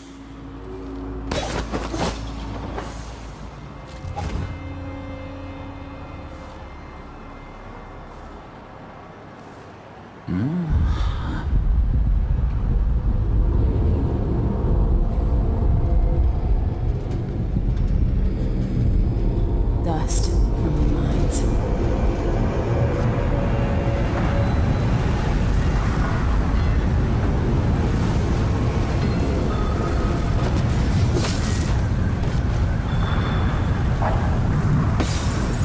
The storm alters visibility for the AI and for the player. A random storm hits and Emily comments on it. Many of the security devices in Dishonored 2 are powered by wind, a unique feature of Karnaca, so here we're switching off the windmill to get through the wall of light. There'll be a lot going on in this next fight. Drop attack, guards climbing and vaulting, combat choke, and Emily using far reach to pull an explosive whale oil tank toward her from a distance.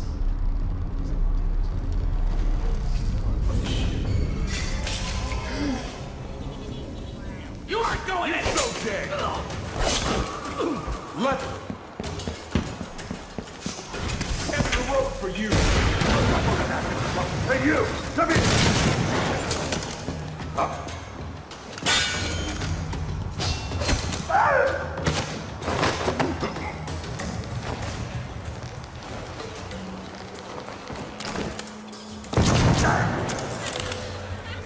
All right, let's jump forward closer to our target, Vice Overseer Byrne.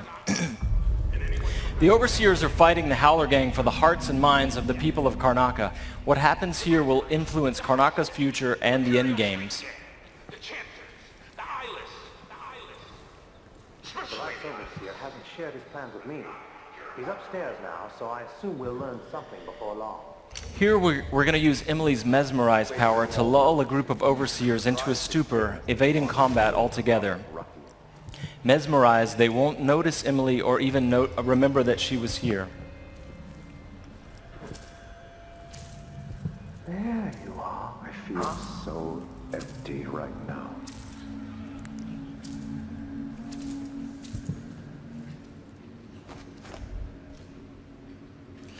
Far Reach can be upgraded not only to pull objects from a distance, but also enemies, so you can finish them off in mid-air.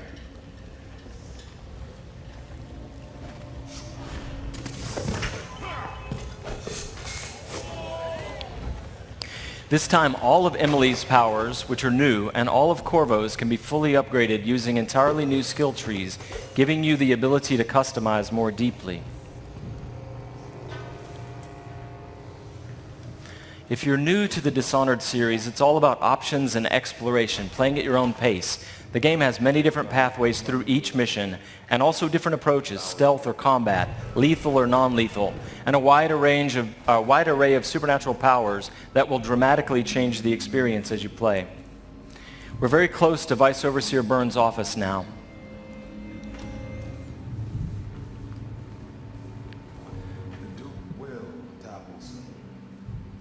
Of the oracular order have seen it, and I feel it in my bones. So this stalemate with the Howlers must be resolved. Byrne is giving a briefing using a projector. We're going to plant a stun mine and then link several of the Overseers with Emily's domino power, so that whatever happens to one of them will happen to all of them. They share the same fate. Died trying to bring power. We suffered fatal injuries. Somehow we come back the next day to fight again. Whatever witchcraft we had. Switching off the projector will attract Vice Overseer Byrne's attention, and when the mine affects one Overseer, it will affect all of them. Go check, brother. Right away.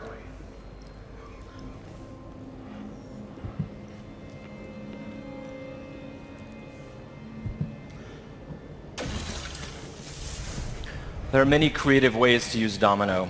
Now we're going to show you Shadow Walk, another key power for Emily.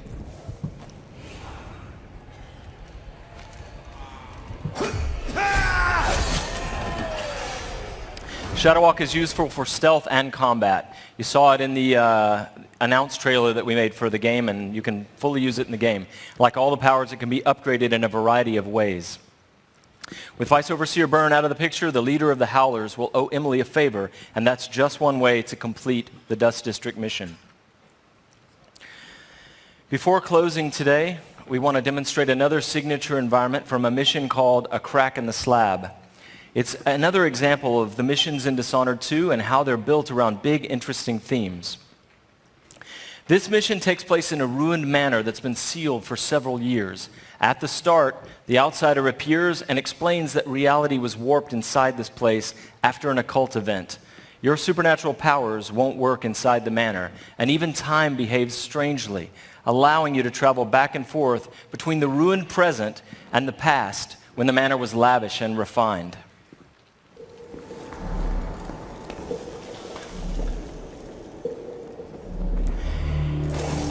Here we're in the present when the manor is in ruins.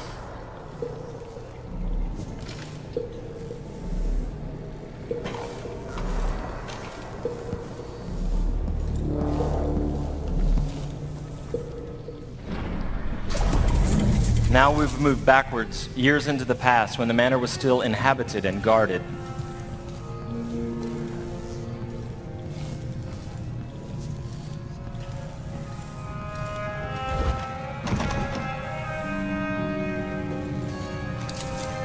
Looking through the lenses of the outsider's timepiece, you can see the alternate timeline. This is useful for solving puzzles, as you've seen, but it can also be used to avoid or take down enemies. You can watch enemies in the alternate timeline and then step through to execute your plans.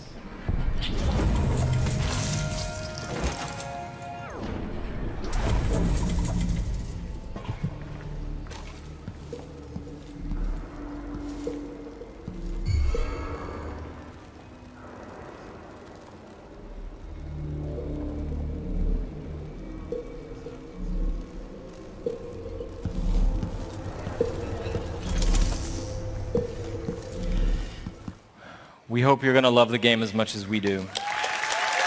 Thank you. Thank you. I have to once again give a shout out to my team in France. They've worked so hard and they are so passionate about the game. And the first game, they're really ready for you to get you guys to get your hands on it. And you don't have to wait long. All of you can leave your mark on the Empire of the Isles because Dishonored 2 will release on PlayStation 4, the Xbox One, and PC November 11th, 2016. But before I go, I've got one more thing for you.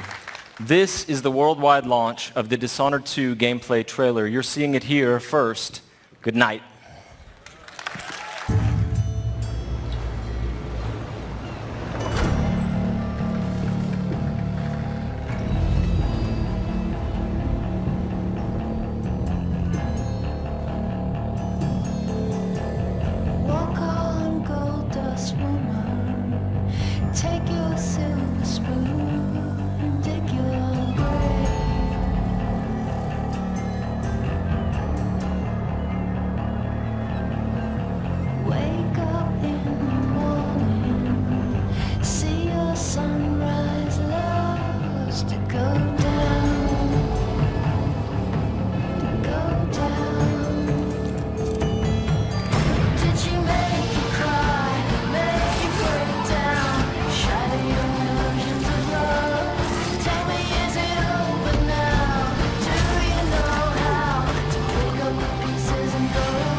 Very excited about Dishonored 2. Could I please have another round of applause for the very shy and took off Harvey Smith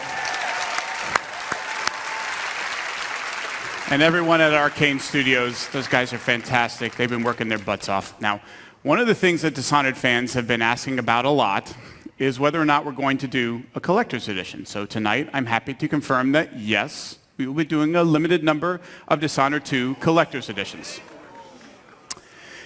The collector's edition comes with a very cool replica of Corvo's mask as well as Emily's ring, and it'll be available through retailers around the globe, but supplies are limited, and as we saw with Fallout 4 last year, and you know who you are, they go out quickly. So if you want one, I suggest that you pre-order one before they all go away.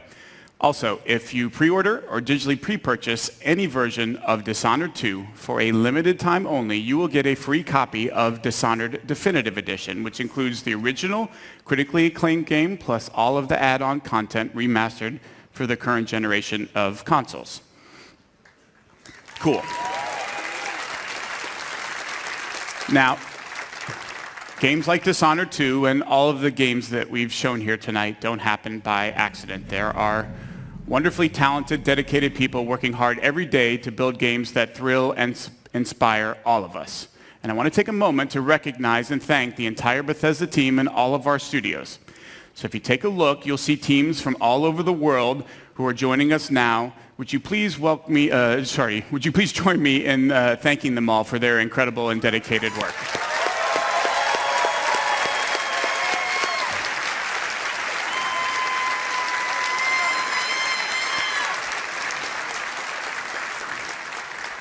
Thank you very much. That was great. So, from Quake Champions to Dishonored 2, from The Elder Scrolls Legends to Prey, plus all of the new content for Doom, The Elder Scrolls Online, Fallout 4, and Fallout Shelter, and the latest in virtual reality gaming, it should be another big year for Bethesda. Now, this has already been a great night, and we want to commemorate this moment and give you guys something special to remember it by. So for all of you here in Los Angeles, when you leave tonight, you'll get a special T-shirt.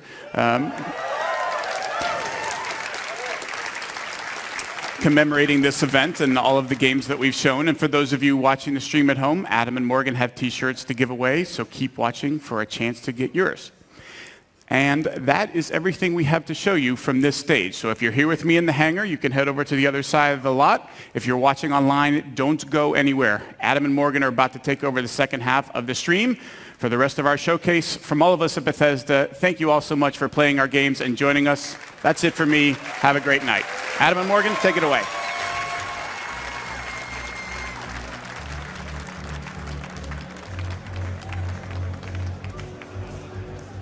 All right, thank you so much, Pete, and hello, everyone. I am Adam Sussler, and along with Morgan Webb, I'll be here at BE3+. For about the next hour, interviewing the developers behind the games you just saw. That's Prey, Dishonored 2, Quake Champions to Doom, Fallout, and so much more. We're going to be bringing you exclusive info straight from the source. But do not forget to follow us on Twitter. That's @Bethesda, and using the hashtag BE3. We even have a very cool T-shirt for anyone whose question we ask on the air. But right now, we are here at the Elder Scrolls pub, where there's beer and massive turkey legs, because that's what everyone ate in medieval fantasy times. Anyway, I am here with the Elder Scrolls Online's creative director, Matt Firer. So good to see you. Good to see you. And congratulations. Thank you. So Elder Scrolls Online has had a very big year last year in 2015. I know you're making sure it's going to have just as big a year in 2016, but you really did listen to the community and make a lot of changes to the game. What inspired you to do that, and how did you prioritize what you wanted to do with the game? Yeah, so after PC launch, we looked at the feedback and we knew we had some work to do. So we actually sat down and thought about, what is the common theme in the feedback? What is it that players are looking for? And we kind of came up with a list of things that basically make the game wider, give more freedom to the player to do things. So you saw things like the justice system where you could be a criminal if you wanted. Things like the champion system where you could actually make your character more powerful at endgame. Just more options for the player. So if we just announced one Tamriel, which is kind of the last of those big features that we were going to do. But basically the common feature was make it more like an Elder Scrolls game, make it more like the player can do what they want to do. Now, Dark Brotherhood is coming to consoles this week. For those that are getting ready to play it, what can they expect in this expansion? Yeah, the Dark Brotherhood, is one of my favorite organizations in any Elder Scrolls game. So, it's a piece of Elder Scrolls lore that we really wanted to dip into, and that's kind of what we do in Elder Scrolls Online. Is we pick, hallmark things like the Thieves Guild and the Dark Brotherhood and Orsinium, which players hadn't seen in forever. The Dark Brotherhood, it's a story of political intrigue, assassination. You join the Dark Brotherhood, you learn a lot about this kind of secret organization, and we're really excited for console players to be able to get to it this week. Let's talk about what you just mentioned, one Tamriel. Obviously a big announcement, a big initiative for you. Let's get into greater detail about what that means in playing Elder Scrolls Online. Yeah, so what it really means is it makes the game much more social, because players are divided right now in the game by level, by alliance, and in the Elder Scrolls kind of way of playing an Elder Scrolls game is it's freedom. And so we really want to give players the freedom to kind of experience the alliance that they wanted, to group with whoever they wanted, and to really just walk across the world in the way that they want to go. And one Tamriel achieves that. It'll be much easier to find a group because anyone can group together. If you're an experienced player and you want to get help a less experienced player, you can do it because you can group together. And it's a very social way to play the game. The part that just kind of fascinates me about it is that's a very dramatic change to the game. You had these structures, you had kind of players kind of in certain areas for certain levels that they're playing the game, and then it would open up others. what does that mean from a design standpoint to suddenly take that all away? I mean, that sounds like a lot of work and consideration. Yeah, it's a big change, but the savvy players will know we've been doing this for a while now in our DLC, and we've been kind of implementing the system and kind of honing the fine edges in Orsinium and Dark Brotherhood and Thieves Guild. So basically what it does is it levels the player to the content and then allows them to group together. So we've really been working on this for a while, and now we're spreading it to the whole game instead of just in the DLC. Well, my final question, I don't even know if it is a question, but community obviously means a lot. You know, you've gamed 7 million players, you're making them happier, you're listening to them. They're out there right now. Is there anything you would like to say to the Elder Scrolls Online community to get them all the more amped up? Absolutely. You know, the Elder Scrolls Online community is amazing, and it's very large, and I was very happy to be able to give the number of that community, which is 7 million. So, you know, a lot of people, and they're very passionate, and we work hard every day to make the Elder Scrolls Online better. And I just want to say one thing. We're working on a lot more things than we talked about tonight. So stay tuned to E3 coverage, and we'll be talking about a lot of other things that you may be interested in besides what we talked about tonight. But seriously, I thank the community. You guys are great. You're why we do what we do. Matt? You're always a good guy. Absolute pleasure to talk to you, and congratulations again on all the announcements. Now, for all of you out there, I'm excited about Dark Brotherhood, so let's take another look at the Dark Brotherhood trailer and stick around. Afterwards, Morgan Webb is going to be talking with ID's Tim Willits about more on Quake Champions in a moment.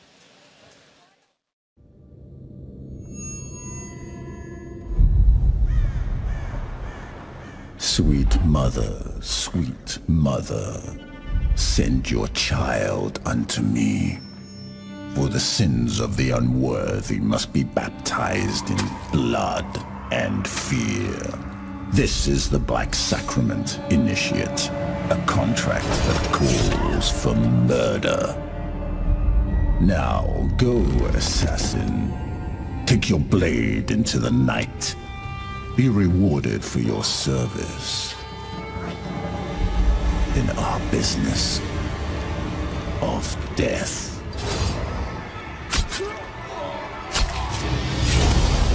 Welcome, Initiate, to the Dark Brotherhood. And know this, in Tamriel, no one is safe.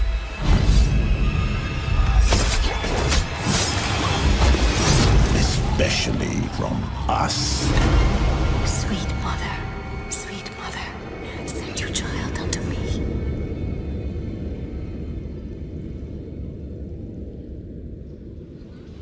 Hello, I'm Morgan Webb, and this is the Bethesda E3 Showcase, #BE3. I am here with id Software Studio Director Tim Willits. Tim, you kicked off the showcase this year by announcing your new game, Quake Champions. People saw the queue and they got really, really excited. How did that feel?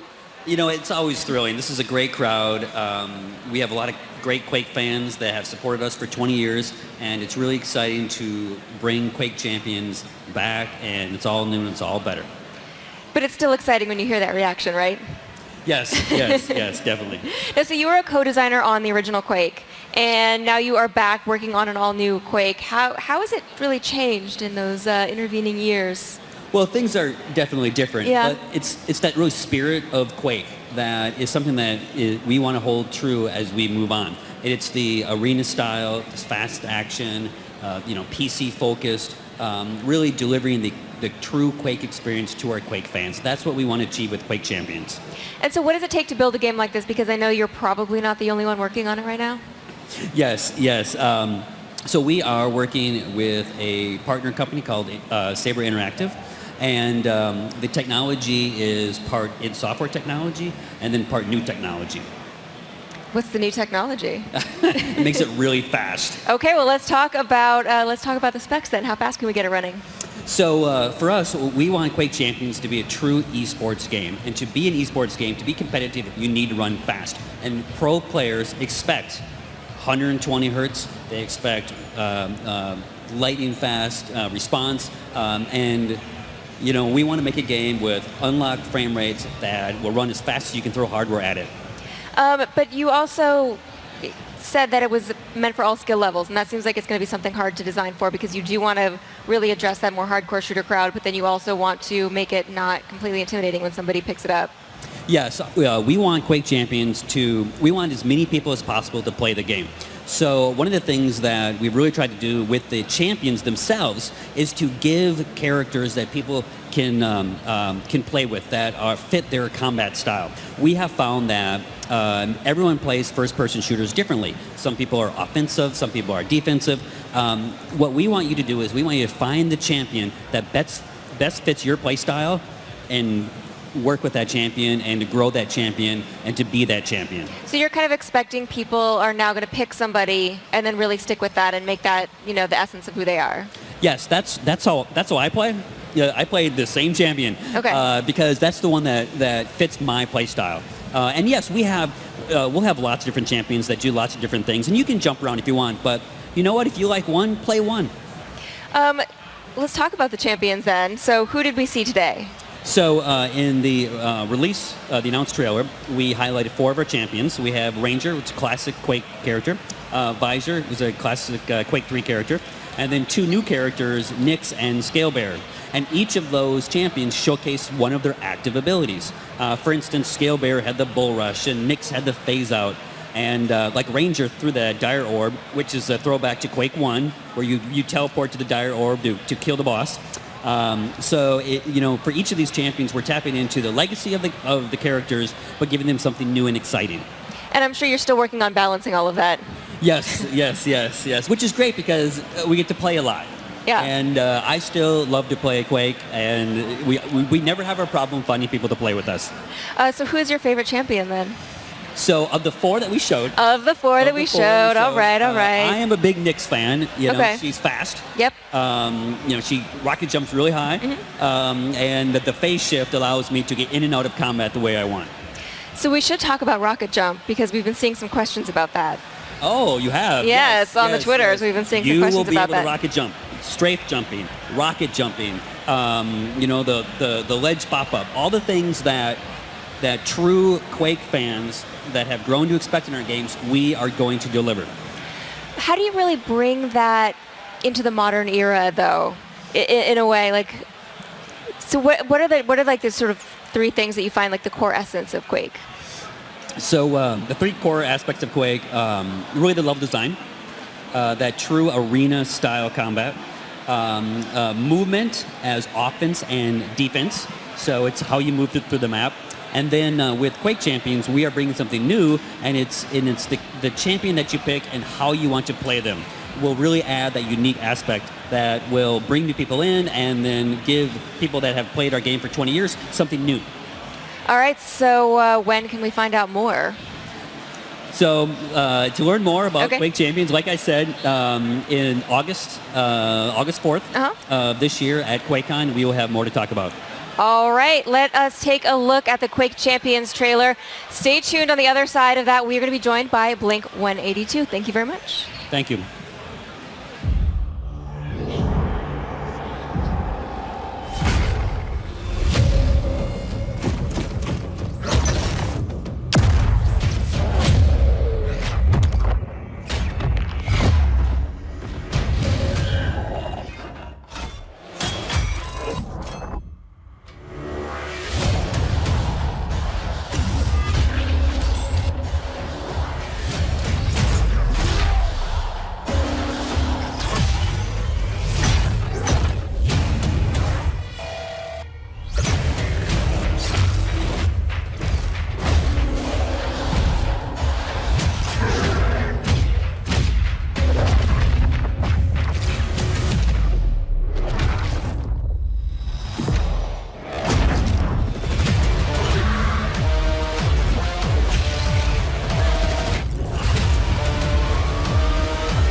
Welcome back to the Bethesda E3 Showcase. Hashtag BE3. The Bethesda Showcase helps kick off E3, which is the biggest week in gaming, and Bethesda has gone all out with this year's showcase. We are here standing with some handsome gentlemen. We're going to be treated to a very special concert from Blink-182. And as you can see, joining us are the band, Mark Hoppus, Travis Barker, and Matt Skiba. Guys, let's just start off with what's happening with you. You just recently dropped your first single, Bored to Death. It's a wonderful response. I mean, how does it feel to, suddenly have a new hit all over again?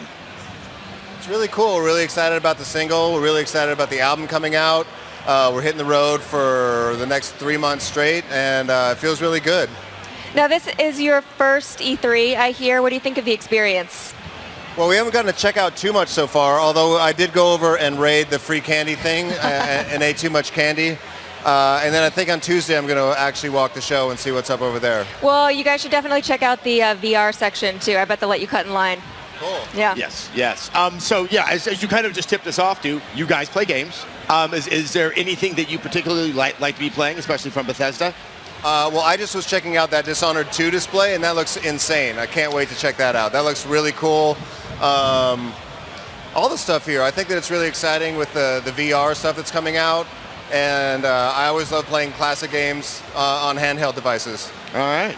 Sounds good. Sounds good. Well, I know you guys have a concert Yes, you do. that you're going to be putting on, so we don't want to take up too much of your time, but obviously, guys, thank you very, very much. This is Blink-182. Thanks for having us. All right, we're going to take a quick break, take a look at the Fallout Far Harbor trailer, then stay tuned because on the other side we're going to be joined by Bethesda's Todd Howard to talk about Fallout 4 Skyrim. Here's the trailer. Please, bring my daughter home.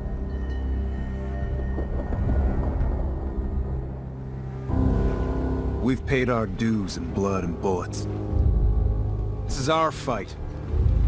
Our island. Not yours.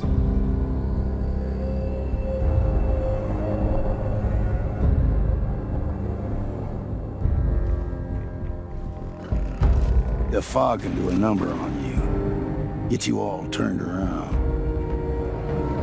Far Harbor has a right to the truth. The people of Far Harbor need only peer out their windows to look upon the face of Atom himself, given form in holy fog. I know peace can still be achieved. Peace? You call murdering one of ours peace?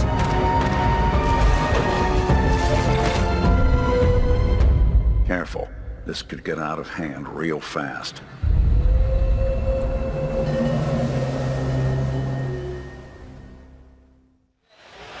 Welcome back to the Bethesda E3 Showcase, hashtag BE3. Morgan and I are always, but especially this time, very, very excited that Todd Howard, game director of Bethesda Game Studios, has joined us on stage. Todd, you've had one of those busy years since we saw you last year, and you talked about that Fallout 4 Fallout Shelter game. Yeah, we've been very, very busy supporting the game. Our fans are amazing, and you saw some of that tonight, but we have so much stuff coming out because we love the games. We want to make them better for everybody. Yes, you have been working on 3 add-ons, and you just announced 3 more add-ons. They Contraptions Workshop, Vault Tech Workshop, and of course, Nuka World. So, what exactly is Nuka World?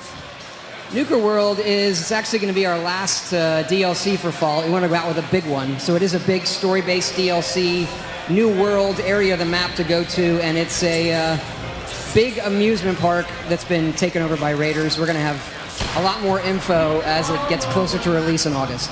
So it's just to clarify, it's an amusement park that existed before the apocalypse. It's a pre-war amusement park. Got it. Because it doesn't look that amusing the right Disney now. World Hershey Park of Nuka-Cola, so it has all these areas. I don't want to spoil it yet. No, I understand. It's exciting, it's big, we think our fans are really going to love it. Contraptions definitely caught my attention, especially the Rube Goldberg, the ball going down.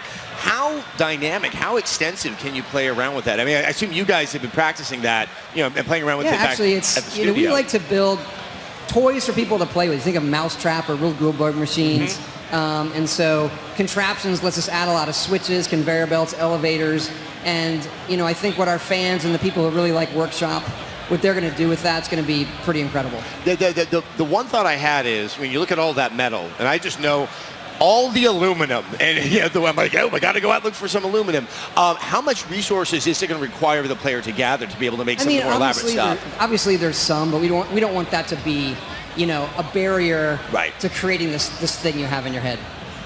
So I'm actually excited to make my own vault from the building standpoint, also because I really like experimenting on my vault dwellers. Yeah. Morgan's just a sweetheart, as we all know. Can I just point that out? They work for me. But what does this actually add to the game?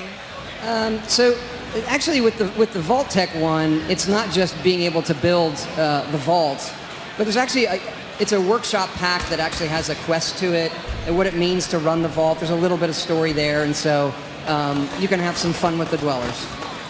And I will. I definitely want to touch on mods, because we're about to have the experience of console players able to experience mods. Obviously, the mods are built on PC. You've been dealing with the mod community for quite some time with your games. Can you explain to them exactly why this is such a big deal? Yeah, I think we're seeing that already. We actually just passed 20 million mod downloads, which I think is incredible in a short period of time. And when was it made available? That's all in from the original PC launch, but most of that has been Xbox One in the last, maybe it's 2 weeks. I might have it slightly wrong. But some people obviously have an interest in this kind of content and a hunger for it. Starving for that kind of experience, and we've worked really hard and long on getting that on console. We're doing the PS4 work now. There's some complication there in every system to get it working, and so we think that modding, it's been great with PC gaming, but it's a great thing about our games where people can make it their own, where it's not just what we shipped, and they have this whole library and all of these things they could do with the game that instantly come up. So it makes the game live a very long life, and you see that with Skyrim, for example, on the PC, 5 years later. Yeah, so we should talk about Skyrim. You showed Definitive Edition on the stage. Why are you revisiting this now? We love Skyrim. We go back to it, and we had actually ported it. We did like an initial Xbox One port just to learn the system when we first got the Xbox One hardware. And really over the last year, we came back to it, and it's just to see that game come alive again, and how much fun we've had remastering the artwork.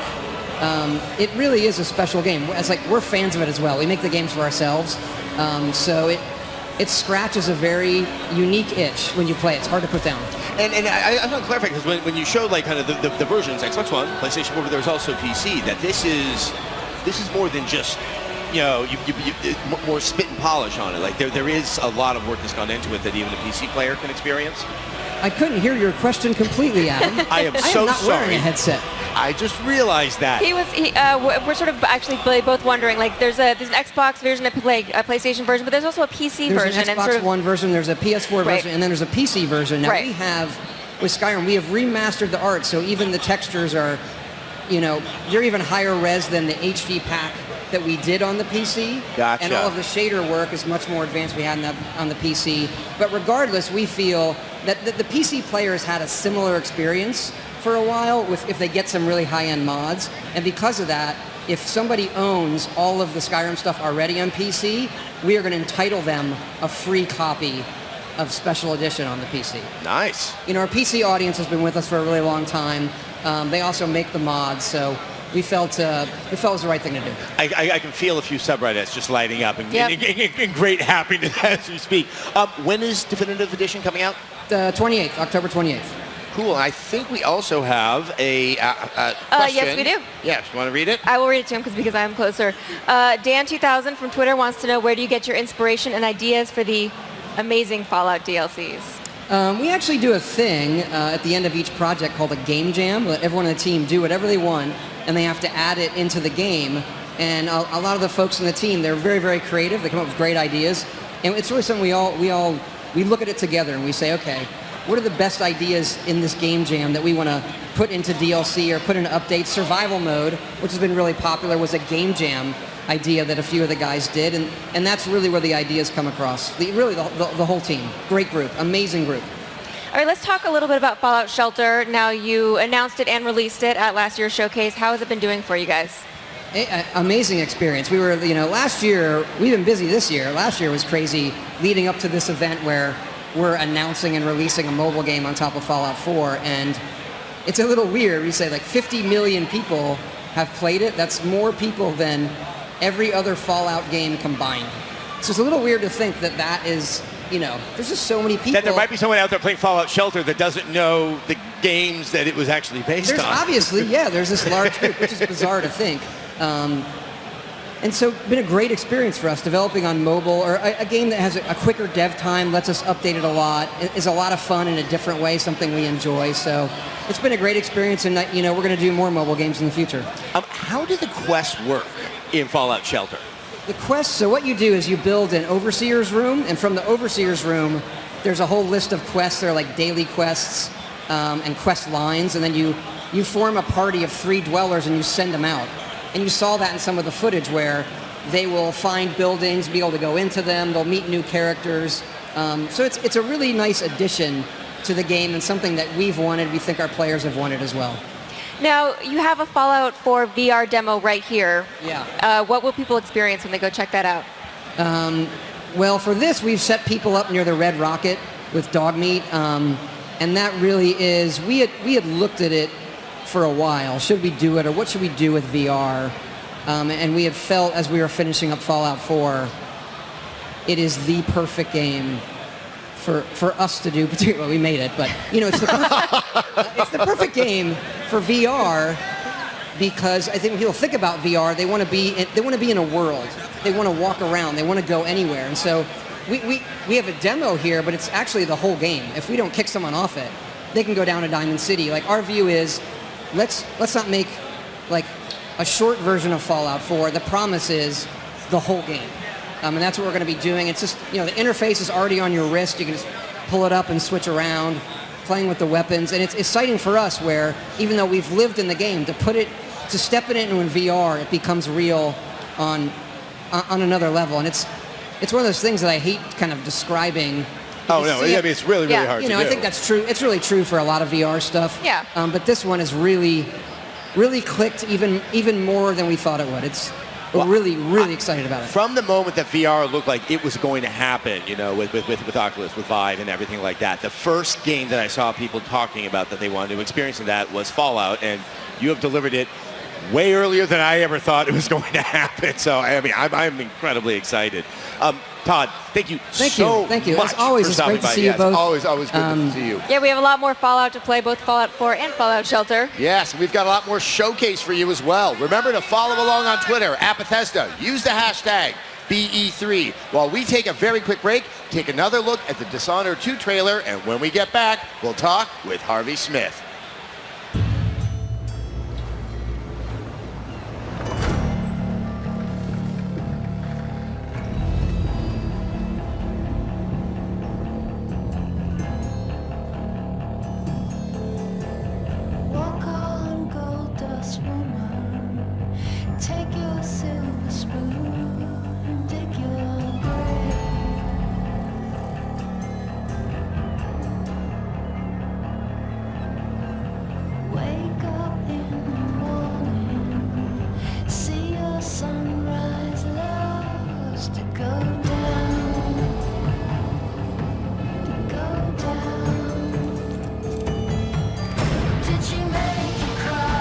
Make you break down, shatter your illusions of love.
Welcome back to the Bethesda E3 Showcase, #BE3. I am Morgan Webb, and I'm here with Adam Sessler. Hello. What you got there? Well, this is the Dishonored 2 Collector's Edition. Yes. That is Corvo's mask. You can see it right there. It is for real. It's really kind of cool. I might Pretty just awesome. run around the house and try to terrify my wife. Sounds Anyway. like a plan. That means we're talking about Dishonored 2, as you can tell, and we are joined by Harvey Smith, the co-creative director at Arcane Studios. Now, I don't know about you, Morgan, but after everything we got to see, I really, really do want to grill you, Harvey, about more details on Dishonored 2. But Morgan, you go first. I'm ready because I'm going to have some questions Look about at Emily. You. You're all ready. So you showed off some of her powers on stage. Let's start with Far Reach and how this is similar to Corvo's Blink power and how it's different than that. Yeah, so we started out knowing that we wanted to give Emily a mobility power like Blink, but we didn't want to just recreate Blink. So whereas Blink moves you rapidly through the world in a line, feels almost like a teleport, Emily's Far Reach is more elastic. You feel like a whiplash as it pulls you through the world, and it can be upgraded in different ways, pulling objects toward you as you saw in the trailer, and even snatching a person through the air and killing them when they arrive, or choking them out, because we've added a lot of non-lethal options this time as well, something fans asked for. So let's talk a little bit about how Domino works. Yeah, Domino is another power that's really creative. You start out being able to link 2 people, then you can link 3 or 4 depending on how you upgrade it. And players are already figuring out clever things to do. We have a scene where the Overseers have a firing squad. They're executing some heretics. And one player cleverly figured out, it was actually our lead designer, Dinga Bakaba. In the middle of a presentation, it just occurred to him, what if I link the guy in front of the firing squad and the guy executing these heretics? What will happen? And it worked, because the way we approach things, we didn't even have to think about it in advance. It just worked. The guy fired the pistol, and it killed the heretic, and it killed the firing squad executioner. And let's talk about Mesmerize, which we also saw. Yeah, so we showed Mesmerize tonight in the walkthrough of the Dust District, and basically it's Emily summons an entity from the void, and it sort of takes the minds of a number of people. It can be upgraded as well, and they kind of mutter strange things. It was a really fun thing for me, and Sashka Duval, our narrative designer, worked on the lines for what they say when they're in a stupor, and it's really fun. It reveals things about them, and it's very Dishonored flavored, but they have no recollection of what happened, so you can move around them, you can go past them, and they won't remember that you were there, or of course while they're in that state you can assassinate them. So now that we've just explored Emily's powers, which sound completely awesome, there is still Corvo Attano. He is retaining the powers from the previous game, but you've decided to kind of re-examine them again and expand sort of how you can improve them through the course of playing. Yeah, so it's an important thing about the game is that you can play from beginning to end as Corvo Attano, and all of the powers from the first game are back. Devouring Swarm, where you can send a rat swarm on someone, but those have all been upgraded in different ways. So now you can upgrade that so that there's a larger swarm, or you can have 2 swarms, or you can have a swarm of rats that follow you. So Possession is back from the first game, but it's upgraded in many different ways as well. So all of Corvo's powers from the Age of the Rat Plague are back. So let's talk a little bit about the setting, because that's changed. What brings them there, and what's sort of the essence of the new setting, Karnaca? Yeah, so, our art team and our design team worked very hard on Dunwall in the first game. We have this place that's inspired by London, Edinburgh, in the early 1800s, mid-1800s. And so for the new game, we both wanted to visit Dunwall again and see it on the next-gen consoles, see it made beautiful by the new Void Engine technology. But we also wanted to spend most of the game in a new environment. And so we traveled to the south, to Karnaca, which is very much like southern Europe. It has elements of Spain, Italy, and Greece. And that was originally our art director's decision, Sebastian Metton, a driving force on our project. And he worked with our level design director, Christophe Carrier, and me, and our lead designer, Dinga Bakaba, and our narrative designer, Sashka Duval. We all worked together to envision what Karnaca would be like. What's the culture there? What are the songs? What are the foods? All of that is very different than Dunwall. you were hitting on the notion of themed missions, that there was something that, if not one thing, there were elements that each mission was built around. I would love to hear you expand on that, because it really sounded interesting. Yeah, so we've said that this time the missions are built around big, interesting themes, either from a fictional or gameplay standpoint. We had a little bit of this last time. If you imagine Lady Boyle's Last Party was a mission from the first game that took place in a costume party that everybody talks about. Right. You guys know. And so this time we wanted to go further with that. We worked very closely with our level design team. And you saw in the announced trailer the Clockwork Mansion, where Kieran Jindosh, the inventor, lives. The walls, floor, ceiling move. Tonight you saw the Dust District with its randomly occurring dust storms that change visibility and stealth a little bit. And then we also, at the very end of the presentation, demonstrated a crack in the slab with the time travel in the mission. Which was incredible to look at. I just have to let you know. Thank you. How do you make sure, with like all this stuff going on, that you make it sort of accessible for new fans who are entering the world? The question was, how do you make the game simultaneously for the new fans and the old fans? Yeah, so that's a real challenge. It's a really good question. You know, we want enough touchstones to the original game that so people who are deep into the lore get it, but we also want to open it wide up. If you've never played Dishonored 1, this game still works. You don't have to know Dishonored 1. You can just jump into it, choose Emily or Corvo, and make your way through the adventure. On the other hand, if you know Dishonored 1 and the DLC, there are lots of things that you might have seen in the gameplay trailer where you will have a deep, resonant experience because you understand the world, the setting, and some of the characters that are back 15 years older. All right, so when are people going to be able to play Dishonored 2?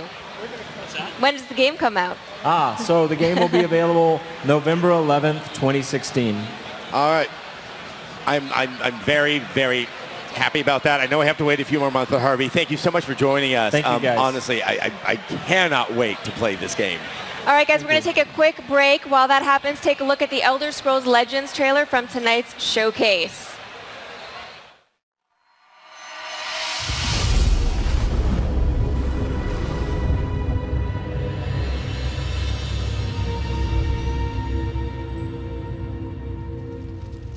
The Elder Scrolls show us what was, and what yet will be. And they have revealed much to me. Spare us your stories, old man, unless they can sharpen spears. Our war chief is dying. Our enemies are massing for another attack. We must prepare for battle. We should go, Kellen. We have the scroll we came for. And this one smells blood in the wind. Patience, Nog. I have words yet to speak here.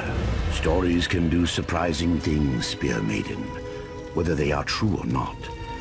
And this is one you should hear. It comes from the Great War that nearly ended the Empire. It began when the High Elves slaughtered every Imperial blade, calling themselves the New Aldmeri Dominion. They and their allies swept through the land, even capturing the Imperial city itself.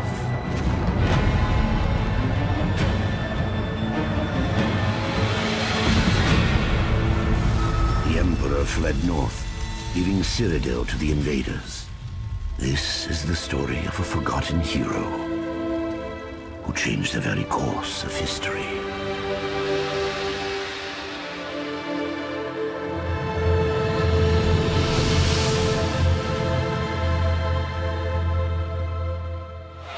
Welcome back to Bethesda's E3 Showcase, #BE3. I am Morgan Webb, and with me is Adam Sessler. Hello. It was just a year ago that id Software publicly showed Doom gameplay to the world for the first time. And as I recall, the crowd went totally crazy when they got their first glimpse at it, and for good reason. Yes, and last month, Doom was unleashed in the world all over. And that's why we are here with executive producer Marty Stratton. Marty, this game was a long time in the making. I mean, it finally came out last month. I mean, what was that feeling to finally just have it out there? It was amazing. It was the best feeling for our whole team. You know, we worked really hard on it. We put it in the fans' hands, and can't thank them enough for their embracing of it, their enthusiasm for it. We spent the first 5 days watching people play on Twitch, and to have that connection with people and see them play it was the best feeling for everybody at the studio. And you got to see that they were better than you, right? Because Yes. that's what always happens when I watch Twitch. Yeah, yeah. Yeah. I was going to say, you also announced that you're making some of the game, I believe the first level, free for everyone for the next week. For those that hopefully you've entreated to try out this awesome game, what can they expect? Yeah, if you've heard about it, your friends have told you it's great. We wanted to make the first level of the game available. The game just jumps right into the action, so you don't have to sit through a bunch of cutscenes or anything like that. You get the whole first level, all of the difficulties. You can really explore the world, find the secrets, see a bunch of the enemies, and just have a great time. I mean, it's an addictive game, so we feel like people will play that first level and really want to play the rest of it. So I want to get a little more information about the 2 new free multiplayer modes that you announced. Yeah, absolutely. The first one is kind of a one flag CTF mode, but we do it kind of Doom style. Doom's about movement. One of our modes, Warpath, was very popular. So in Exodus, the one flag CTF mode, the flags and the capture zone, or the capture zones and the flag move around a path throughout the world, so you're always moving, you're always trying to find those things. And then Sector is kind of a capture and hold zone-based mode that's a lot of fun. And we've got three new maps that people are really going to like. Yeah, I wanted to ask you about those maps. Have you been able to sort of take not just the experience of making the multiplayer for Doom when it released, but watching some people playing out there? Have you taken some lessons from that and applied that to these new maps? Yeah, absolutely. We're always watching the community, always watching what they're doing, how they play, how they like to play, using their capabilities and their equipment throughout. And these maps really balance also visual themes. We've got one UAC map, one in Hell, and then one that my favorite map that we're actually showing here at BE3, where it's kind of like a UAC base space station has opened this portal to Hell, so you actually play both in the UAC and through a Hell experience. Really, really fun stuff. Can we talk a little bit about the new Demon, the Harvester? We saw it very briefly on stage. Can you tell us anything about that? Yeah, absolutely. The Harvester's really nimble, very fast, move through the world really fast. Has almost like a lightning gun, magical type of attack, where he kind of takes enemies down, but then as he does that, builds strength. And then kind of his alternate ability is this massive radial damage that he can throw out after he's built up enough by killing other foes. And we've talked about all this great DLC. Is there anything else that's coming out ahead of the DLC? I'm completely feeding you this question, as you can tell. Yeah. No, we've got a really big update coming at the end of the month. We're really excited about it. We've really spent this first month listening to what people want, what they want to play, how they want to play the game. The update coming out, way too many features to listen to list here, but across single player, multiplayer, and snap map, just a ton of stuff. New ways to play. We've got a center gun mode. If you're a classic Doom fan, you can play with the gun in the center. Another feature, photo mode, and then a bunch of fixes to the game that people have been wanting. So keep playing Doom, and we're going to keep supporting it. All right, thank you so much for joining us. Thank we really you, thank appreciate you. it. Thank you. We're going to take a quick look at a trailer. We'll be back with Raph Colantonio to talk about Prey. So why don't you guys watch the Prey trailer? Good morning, Morgan. Today is Monday, March 15th, 2032. You have a 9 a.m. appointment with Alex in his office. There is no duration set for this meeting. There is a 3 p.m. meeting in TranStar Conference Room A to greenlight research and development plans. Please confirm your attendance prior to arrival. The most recent test results from the Psychotron. Good morning, Morgan. Today is Monday, March 15th, 2032. You have a 9 a.m. appointment with Alex in his office. There is no... Good morning, Morgan. Today is Monday, March 15th, 2032. You have a 9 a.m. appointment. Good morning, Morgan. Looks like we have some tests to run through today.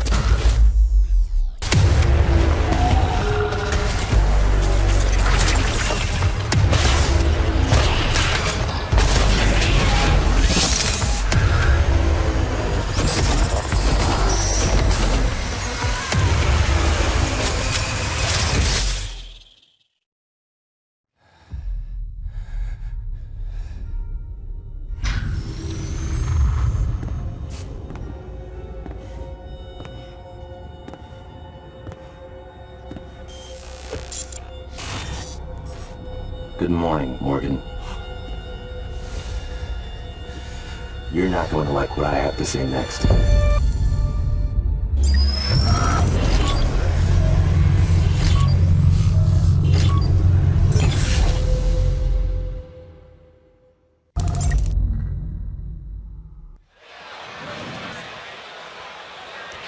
Welcome back to the Bethesda E3 Showcase, hashtag BE3. Now, Adam and I, of course, have changed locations. Yes. And we are joined by Rafael Colantonio. He is the co-creative director at Arcane Studios. And we are in a fantastic new location. I like it over here. Oh, hi. It has drinks. But before we do jump into today's big reveal, we should talk about, is Arcane 2 studios now? How are you guys working together? I'm sorry, I can't hear very well. What?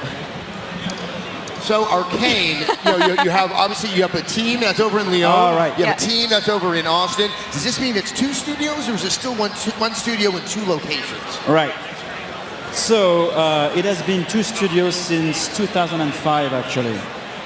And I came to Austin in 2005 and started the studio there as well.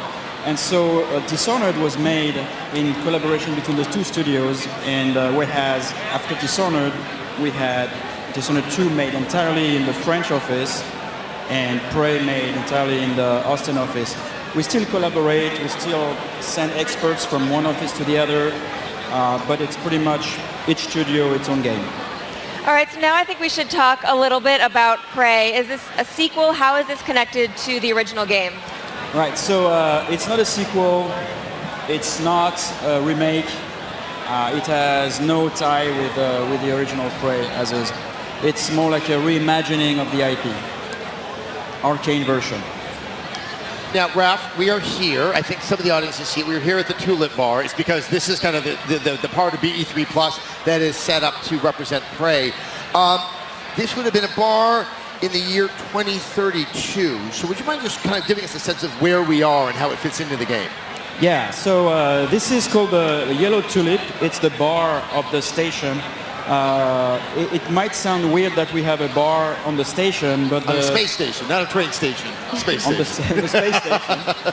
And the reality is that it's a space station that was created by a huge high-tech corporation. So it's a place where scientists are welcome to work. And so it's very welcoming, very attractive to the best scientists in the world. So there are all these really cool facilities, such as sports rooms and also like artificial parks with trees that have been engineered, etc. No, so the space station itself looked huge. Can you explore it? How much of it can you see? Yeah, so one thing that is interesting to note is that it's not a mission-based game like Dishonored, where it's mission, level after level. This one is more like a contiguous space, like it's one big area that you can revisit in every, you can come back to earlier places and visit it in different contexts. So you can visit in and out, because you can also go in 3G. Not 3G, 0Gs, 0Gs. 3G is an old, yeah, even 3G. It's been a long day for all of us. So you can fly 0G around the station and have access to different areas this way using airlocks and visit extra content. Obviously, one of that signature style of Arcane is giving the player the tools, and they figure out how they want to play with the tool set that you've given them. I assume that is still the case with Prey? Totally.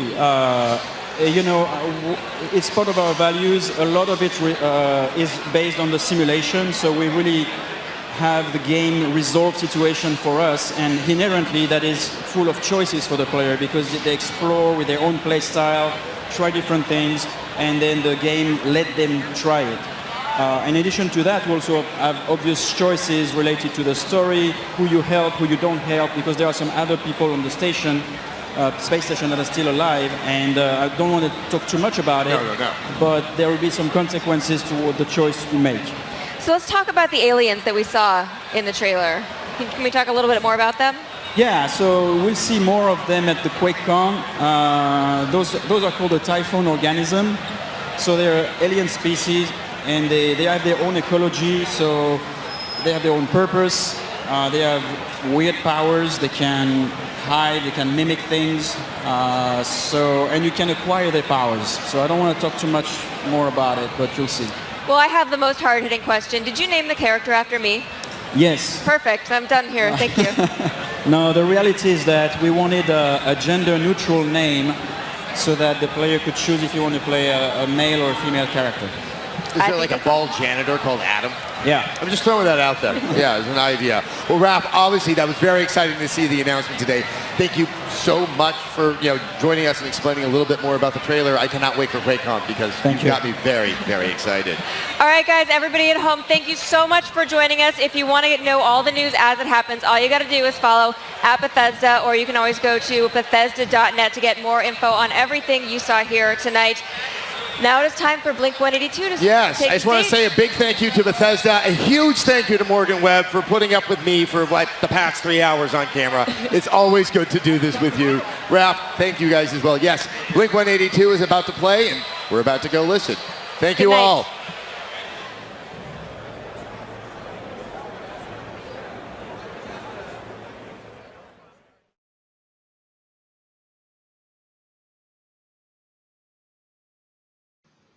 Muy buenas a todos, chavales. Sí, estamos aquí, continuamos aquí, nunca nos vamos con este pedazo de E3 2016.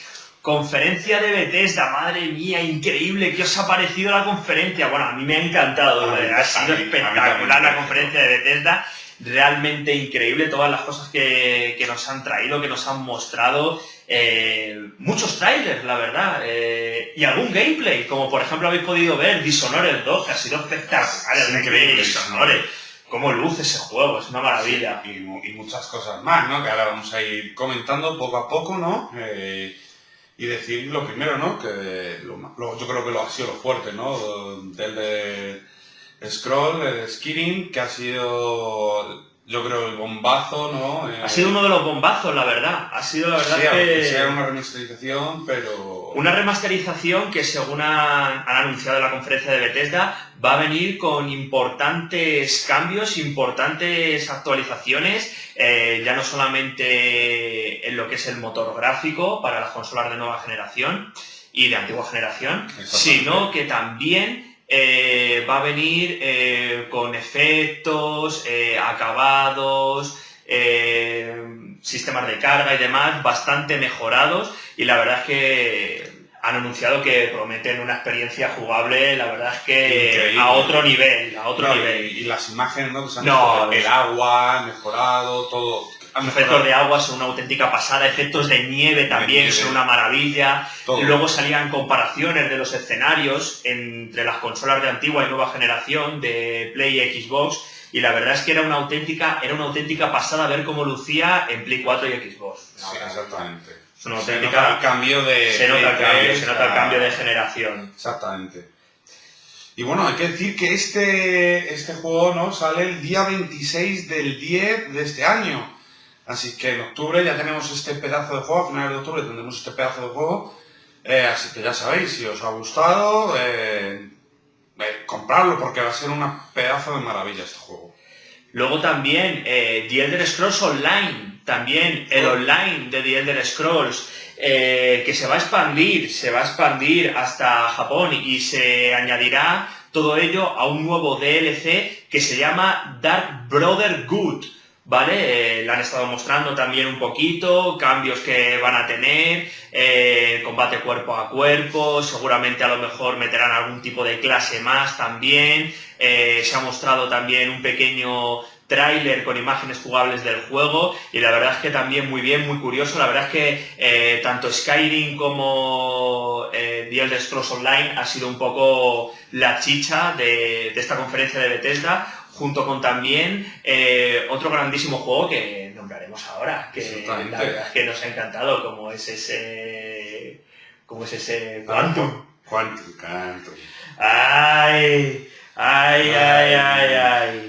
Ay, ¿cómo te gusta? Y más cosas que han nombrado, ¿no?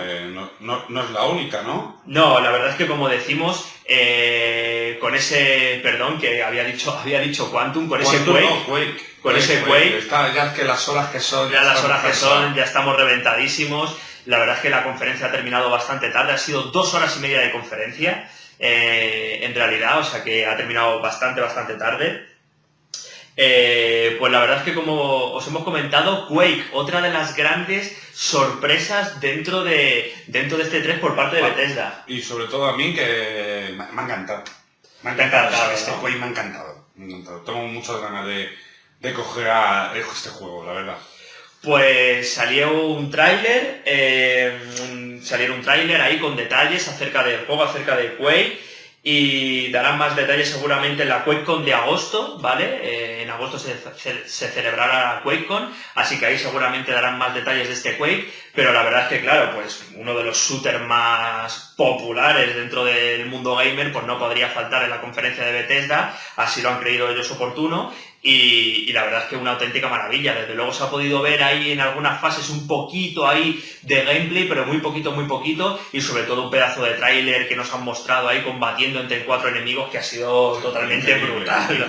Ha sido totalmente brutal. Exactamente. Y bueno, a mí uno de los que también me ha sorprendido ha sido Prey, ¿no? Que ha venido... Lo anunciábamos, lo decíamos en... Es algo muy fuerte, ¿no? Lo anunciamos, que podía ser uno de los rumores que podía aparecer en este E3 por parte de la conferencia de Bethesda con ese Prey. Y la verdad es que no ha decepcionado en absoluto. O sea, se ha mostrado un tráiler, se ha mostrado un pequeño tráiler que la verdad es que es acojonante. O sea, me recordaba un juego, no sé, como tipo Doom. Sí. Me recordaba un juego tipo Doom totalmente, luego encima con la imagen del tío ese ahí con el ojo rojo, ahí con una grima que te cagas. No, Doom no, Death Space, perdona.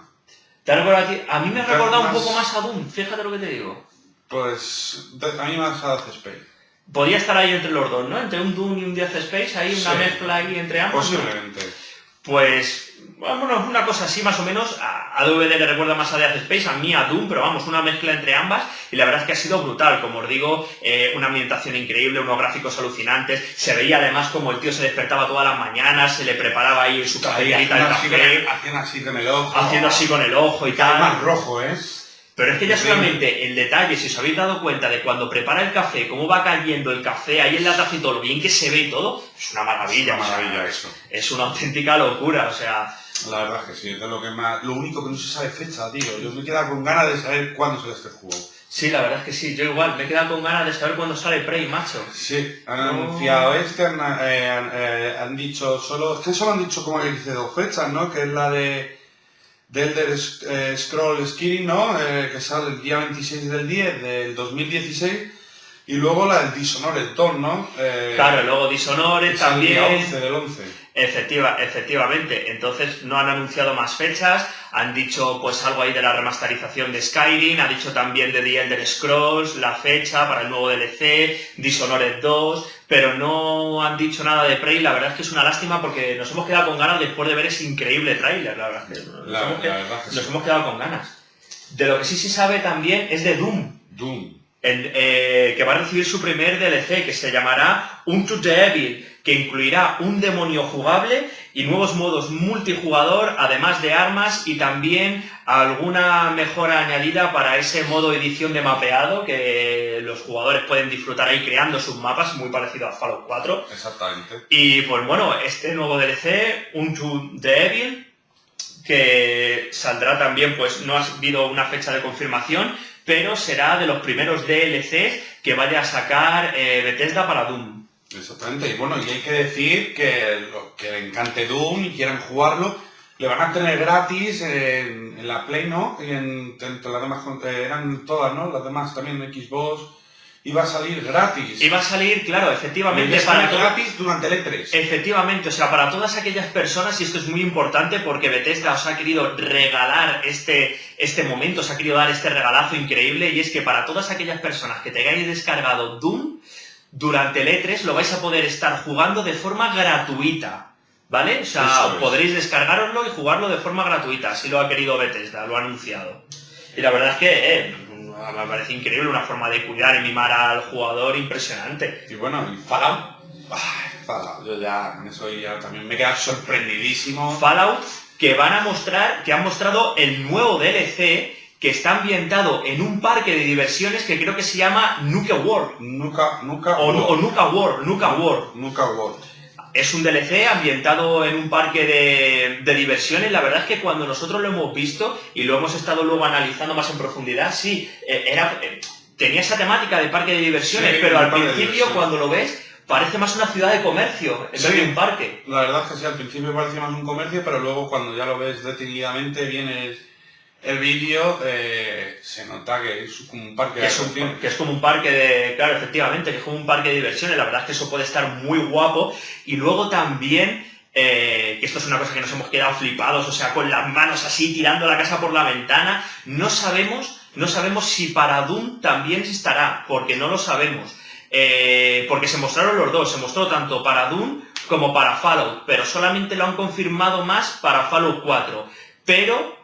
esto lo podemos decir ya, vais a poder disfrutar de Fallout 4 en realidad virtual con el HTC Vive.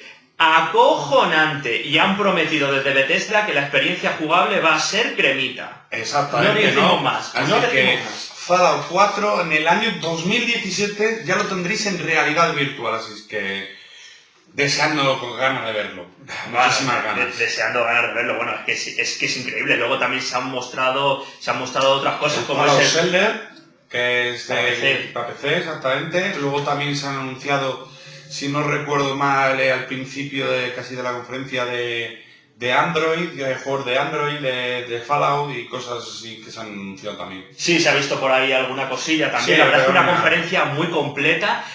Como decimos, pues la chicha de todo ha sido Prey, que nos ha sorprendido, Quake sobre todo. Sí, Quake. Y luego también Quake, pues Skyrim y The Elder Scrolls Online. Y luego con Doom y Fallout no sabíamos si iban a mostrar algún nuevo DLC o alguna otra cosilla así guapa, y la verdad es que también nos ha sorprendido. En general, para mí la conferencia de Bethesda este año ha sido muy completa. Muy ha estado de puta madre. Sí, la verdad que sí. Yo creo que este año vienen pisando fuerte las conferencias, ¿no?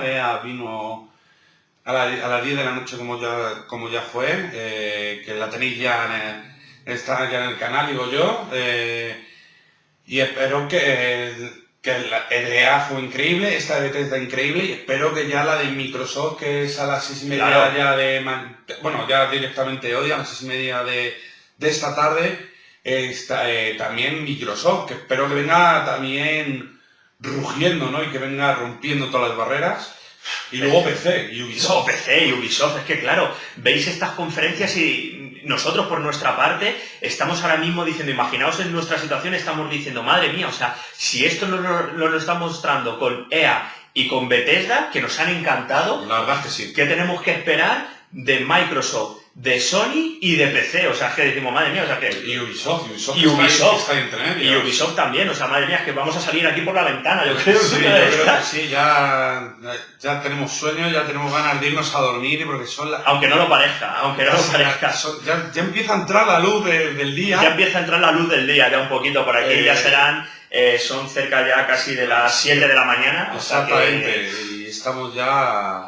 cansadísimos, tenemos ganas de descansar y mañana empezar con más conferencias, que es la de Microsoft, luego la de PC, que es a las 8:30, la Ubisoft, de Ubisoft, que es a las 10, y luego, pero ya al día siguiente, claro, que es la de Sony, y luego ya a las 6 de la tarde de mañana tendréis... No, a las 6 de la tarde ya de pasado mañana... Mañana, porque ya mañana, porque ya estamos de... Claro, de mañana tendré Nintendo, así es que mucho queda todavía, como aquí acabamos de empezar, solo llevamos 2 conferencias, así que... Nada, queda mucha tela todavía aquí que cortar, quedan 1, 2, 3, 4, 5 conferencias todavía, o sea, quedan 5 conferencias. Muchísima tela todavía que cortar, así que nada, chicos, por nuestra parte, pues despedirnos de esta conferencia de Bethesda para este año 2016 con todo lo bueno que ha incluido, que la verdad es que ha sido mucho y muy jugoso, esperando, por supuesto, saber más en los próximos meses, a medida que se vayan acercando, pues sobre todo de esos juegos confirmados ya con fecha, que se vayan acercando, pues a ver también más cosillas. Y nada, pues por parte de DVD... Lo único que recordar, seguimos regalando las 2 entradas y los discos que están aquí. Vale, ahora mismo no tengo la pregunta en medio porque ya llevamos un día muy largo, pero luego en la de Microsoft esta tarde la tendréis, así que son los disquitos que... Ah, no, pero la pregunta creo que me acuerdo yo, que era que durante el E3 los juegos que eran, como os habéis estado atentos a la preconferencia que hicimos, dijimos que había juegos que eran rumores y filtraciones. De todos esos rumores que son juegos y filtraciones, ¿cuál de ellos es para nosotros nuestro favorito de entre todas las conferencias del E3? Y si no recuerdo mal era Resident Evil 7, Watch 2, Crash Bandicoot y otro más, que no me acuerdo cuál es. Ahora mismo está ya hace muchas horas y ya ahora mismo no me acuerdo. Pero mira, creo ahí está el papel. Pues mira, sí, la acabo de ver. Un segundo. Que lo mire. Tenemos aquí toda la información. God of War, claro. No me acordaba de él. Pues entre todos ellos, Resident Evil 7, God of War 4, Crash Bandicoot y Watch Dogs 2, pues entre esos 4, uno de ellos es nuestro favorito, en nuestra crème de la crème que nos gustaría ver en este 3 de 2016, de esos rumores y filtraciones. Y nada, si acertáis la pregunta, que ya sabéis, ponerla en los comentarios, en las redes sociales, además, en todos lados. Les voy a dar una pista. Les voy a dar una pista para que lo tengan un poquito más fácil, ¿no? No sé qué te parece. Bueno, venga, te voy a dejar. Vale. Te voy a dejar. Si sale, es en la de Sony. Ahí tenéis la pista. Ya no os digo más. O sea, yo creo que has dicho todo. Has hecho ahí un descarte muy selectivo ahora mismo. Si sale en la de Sony. Esa es la pista que tenéis. Lo tendréis más fácil, así que pensad porque podéis descartar seguramente alguna que otra. Pues nada, chicos, y como eso, pues animaros a participar a través de los comentarios del canal, de nuestras redes sociales, Twitter y Facebook, ahí ponérnoslo, cuál de estos juegos sería, con la pista de DVD, si sale estará en la conferencia de Sony, ¿vale? Importante pista la que nos ha dado DVD. Y también el cartel de Zona Rock, que lo tenéis ahí detrás también, que regalamos 2 entradas, que estamos que lo tiramos en UGN. Las entradas es con la pregunta, recordad que los discos es mirando el cartel, lo podréis ver y podéis elegir el fabuloso CD que queráis. Efectivamente. Y la pregunta para llevaros los discos, porque la anterior de los juegos era para las 2 entradas del concierto de Zona Rock. Pero para llevaros los discos tenéis que también contestar a otra pregunta que viene también dada del concierto de Zona Rock, que en nuestro Facebook tenéis ahí el cartel mucho mejor, mucho más amplio que aquí, que a lo mejor no lo veis bien. Y la pregunta sería, del concierto de Zona Rock que se va a celebrar el día 24 de este mes en la Sala Live en Madrid, ¿qué tributos participarán dentro del propio concierto? Entonces, pues hay varios, pues también podéis contestar, pues como decimos, a través de YouTube y de nuestras redes sociales, Twitter y Facebook, y ahí pues os podéis llevar alguno de estos 4 fantásticos CDs, alguno de estos 4 fantásticos discos, sí señor. Exactamente. Que tenemos aquí Cardone, Shadows in the Darkness, Noctambules, Icarus Dream y Invisibles, sí señor, fantástico. Exactamente, así es que, pues nada. Así que nada, yo creo que con esto ya pues nos despedimos, ya hasta dentro de unas horitas, no hasta mañana, hasta dentro de unas horitas ya, que comenzaremos a empezar a ver la conferencia de Microsoft y a ver qué nos deparan. Exactamente, a ver qué nos depara y a dormir, ¿no? ¿Vale? Que también estaréis cansados vosotros seguramente, que habréis estado viendo la conferencia en algún otro lado y habrá ganas de dormir ya. Así que nada, chicos, nos despedimos, un abrazo para todos y recordar que siempre tenéis una cita con nosotros aquí en UGN, Univer Game Next, con más contenido y con más E3 para todos vosotros en el canal, así que no nos falléis, ser buenos y hasta pronto, chicos, cuidaros. Adiós.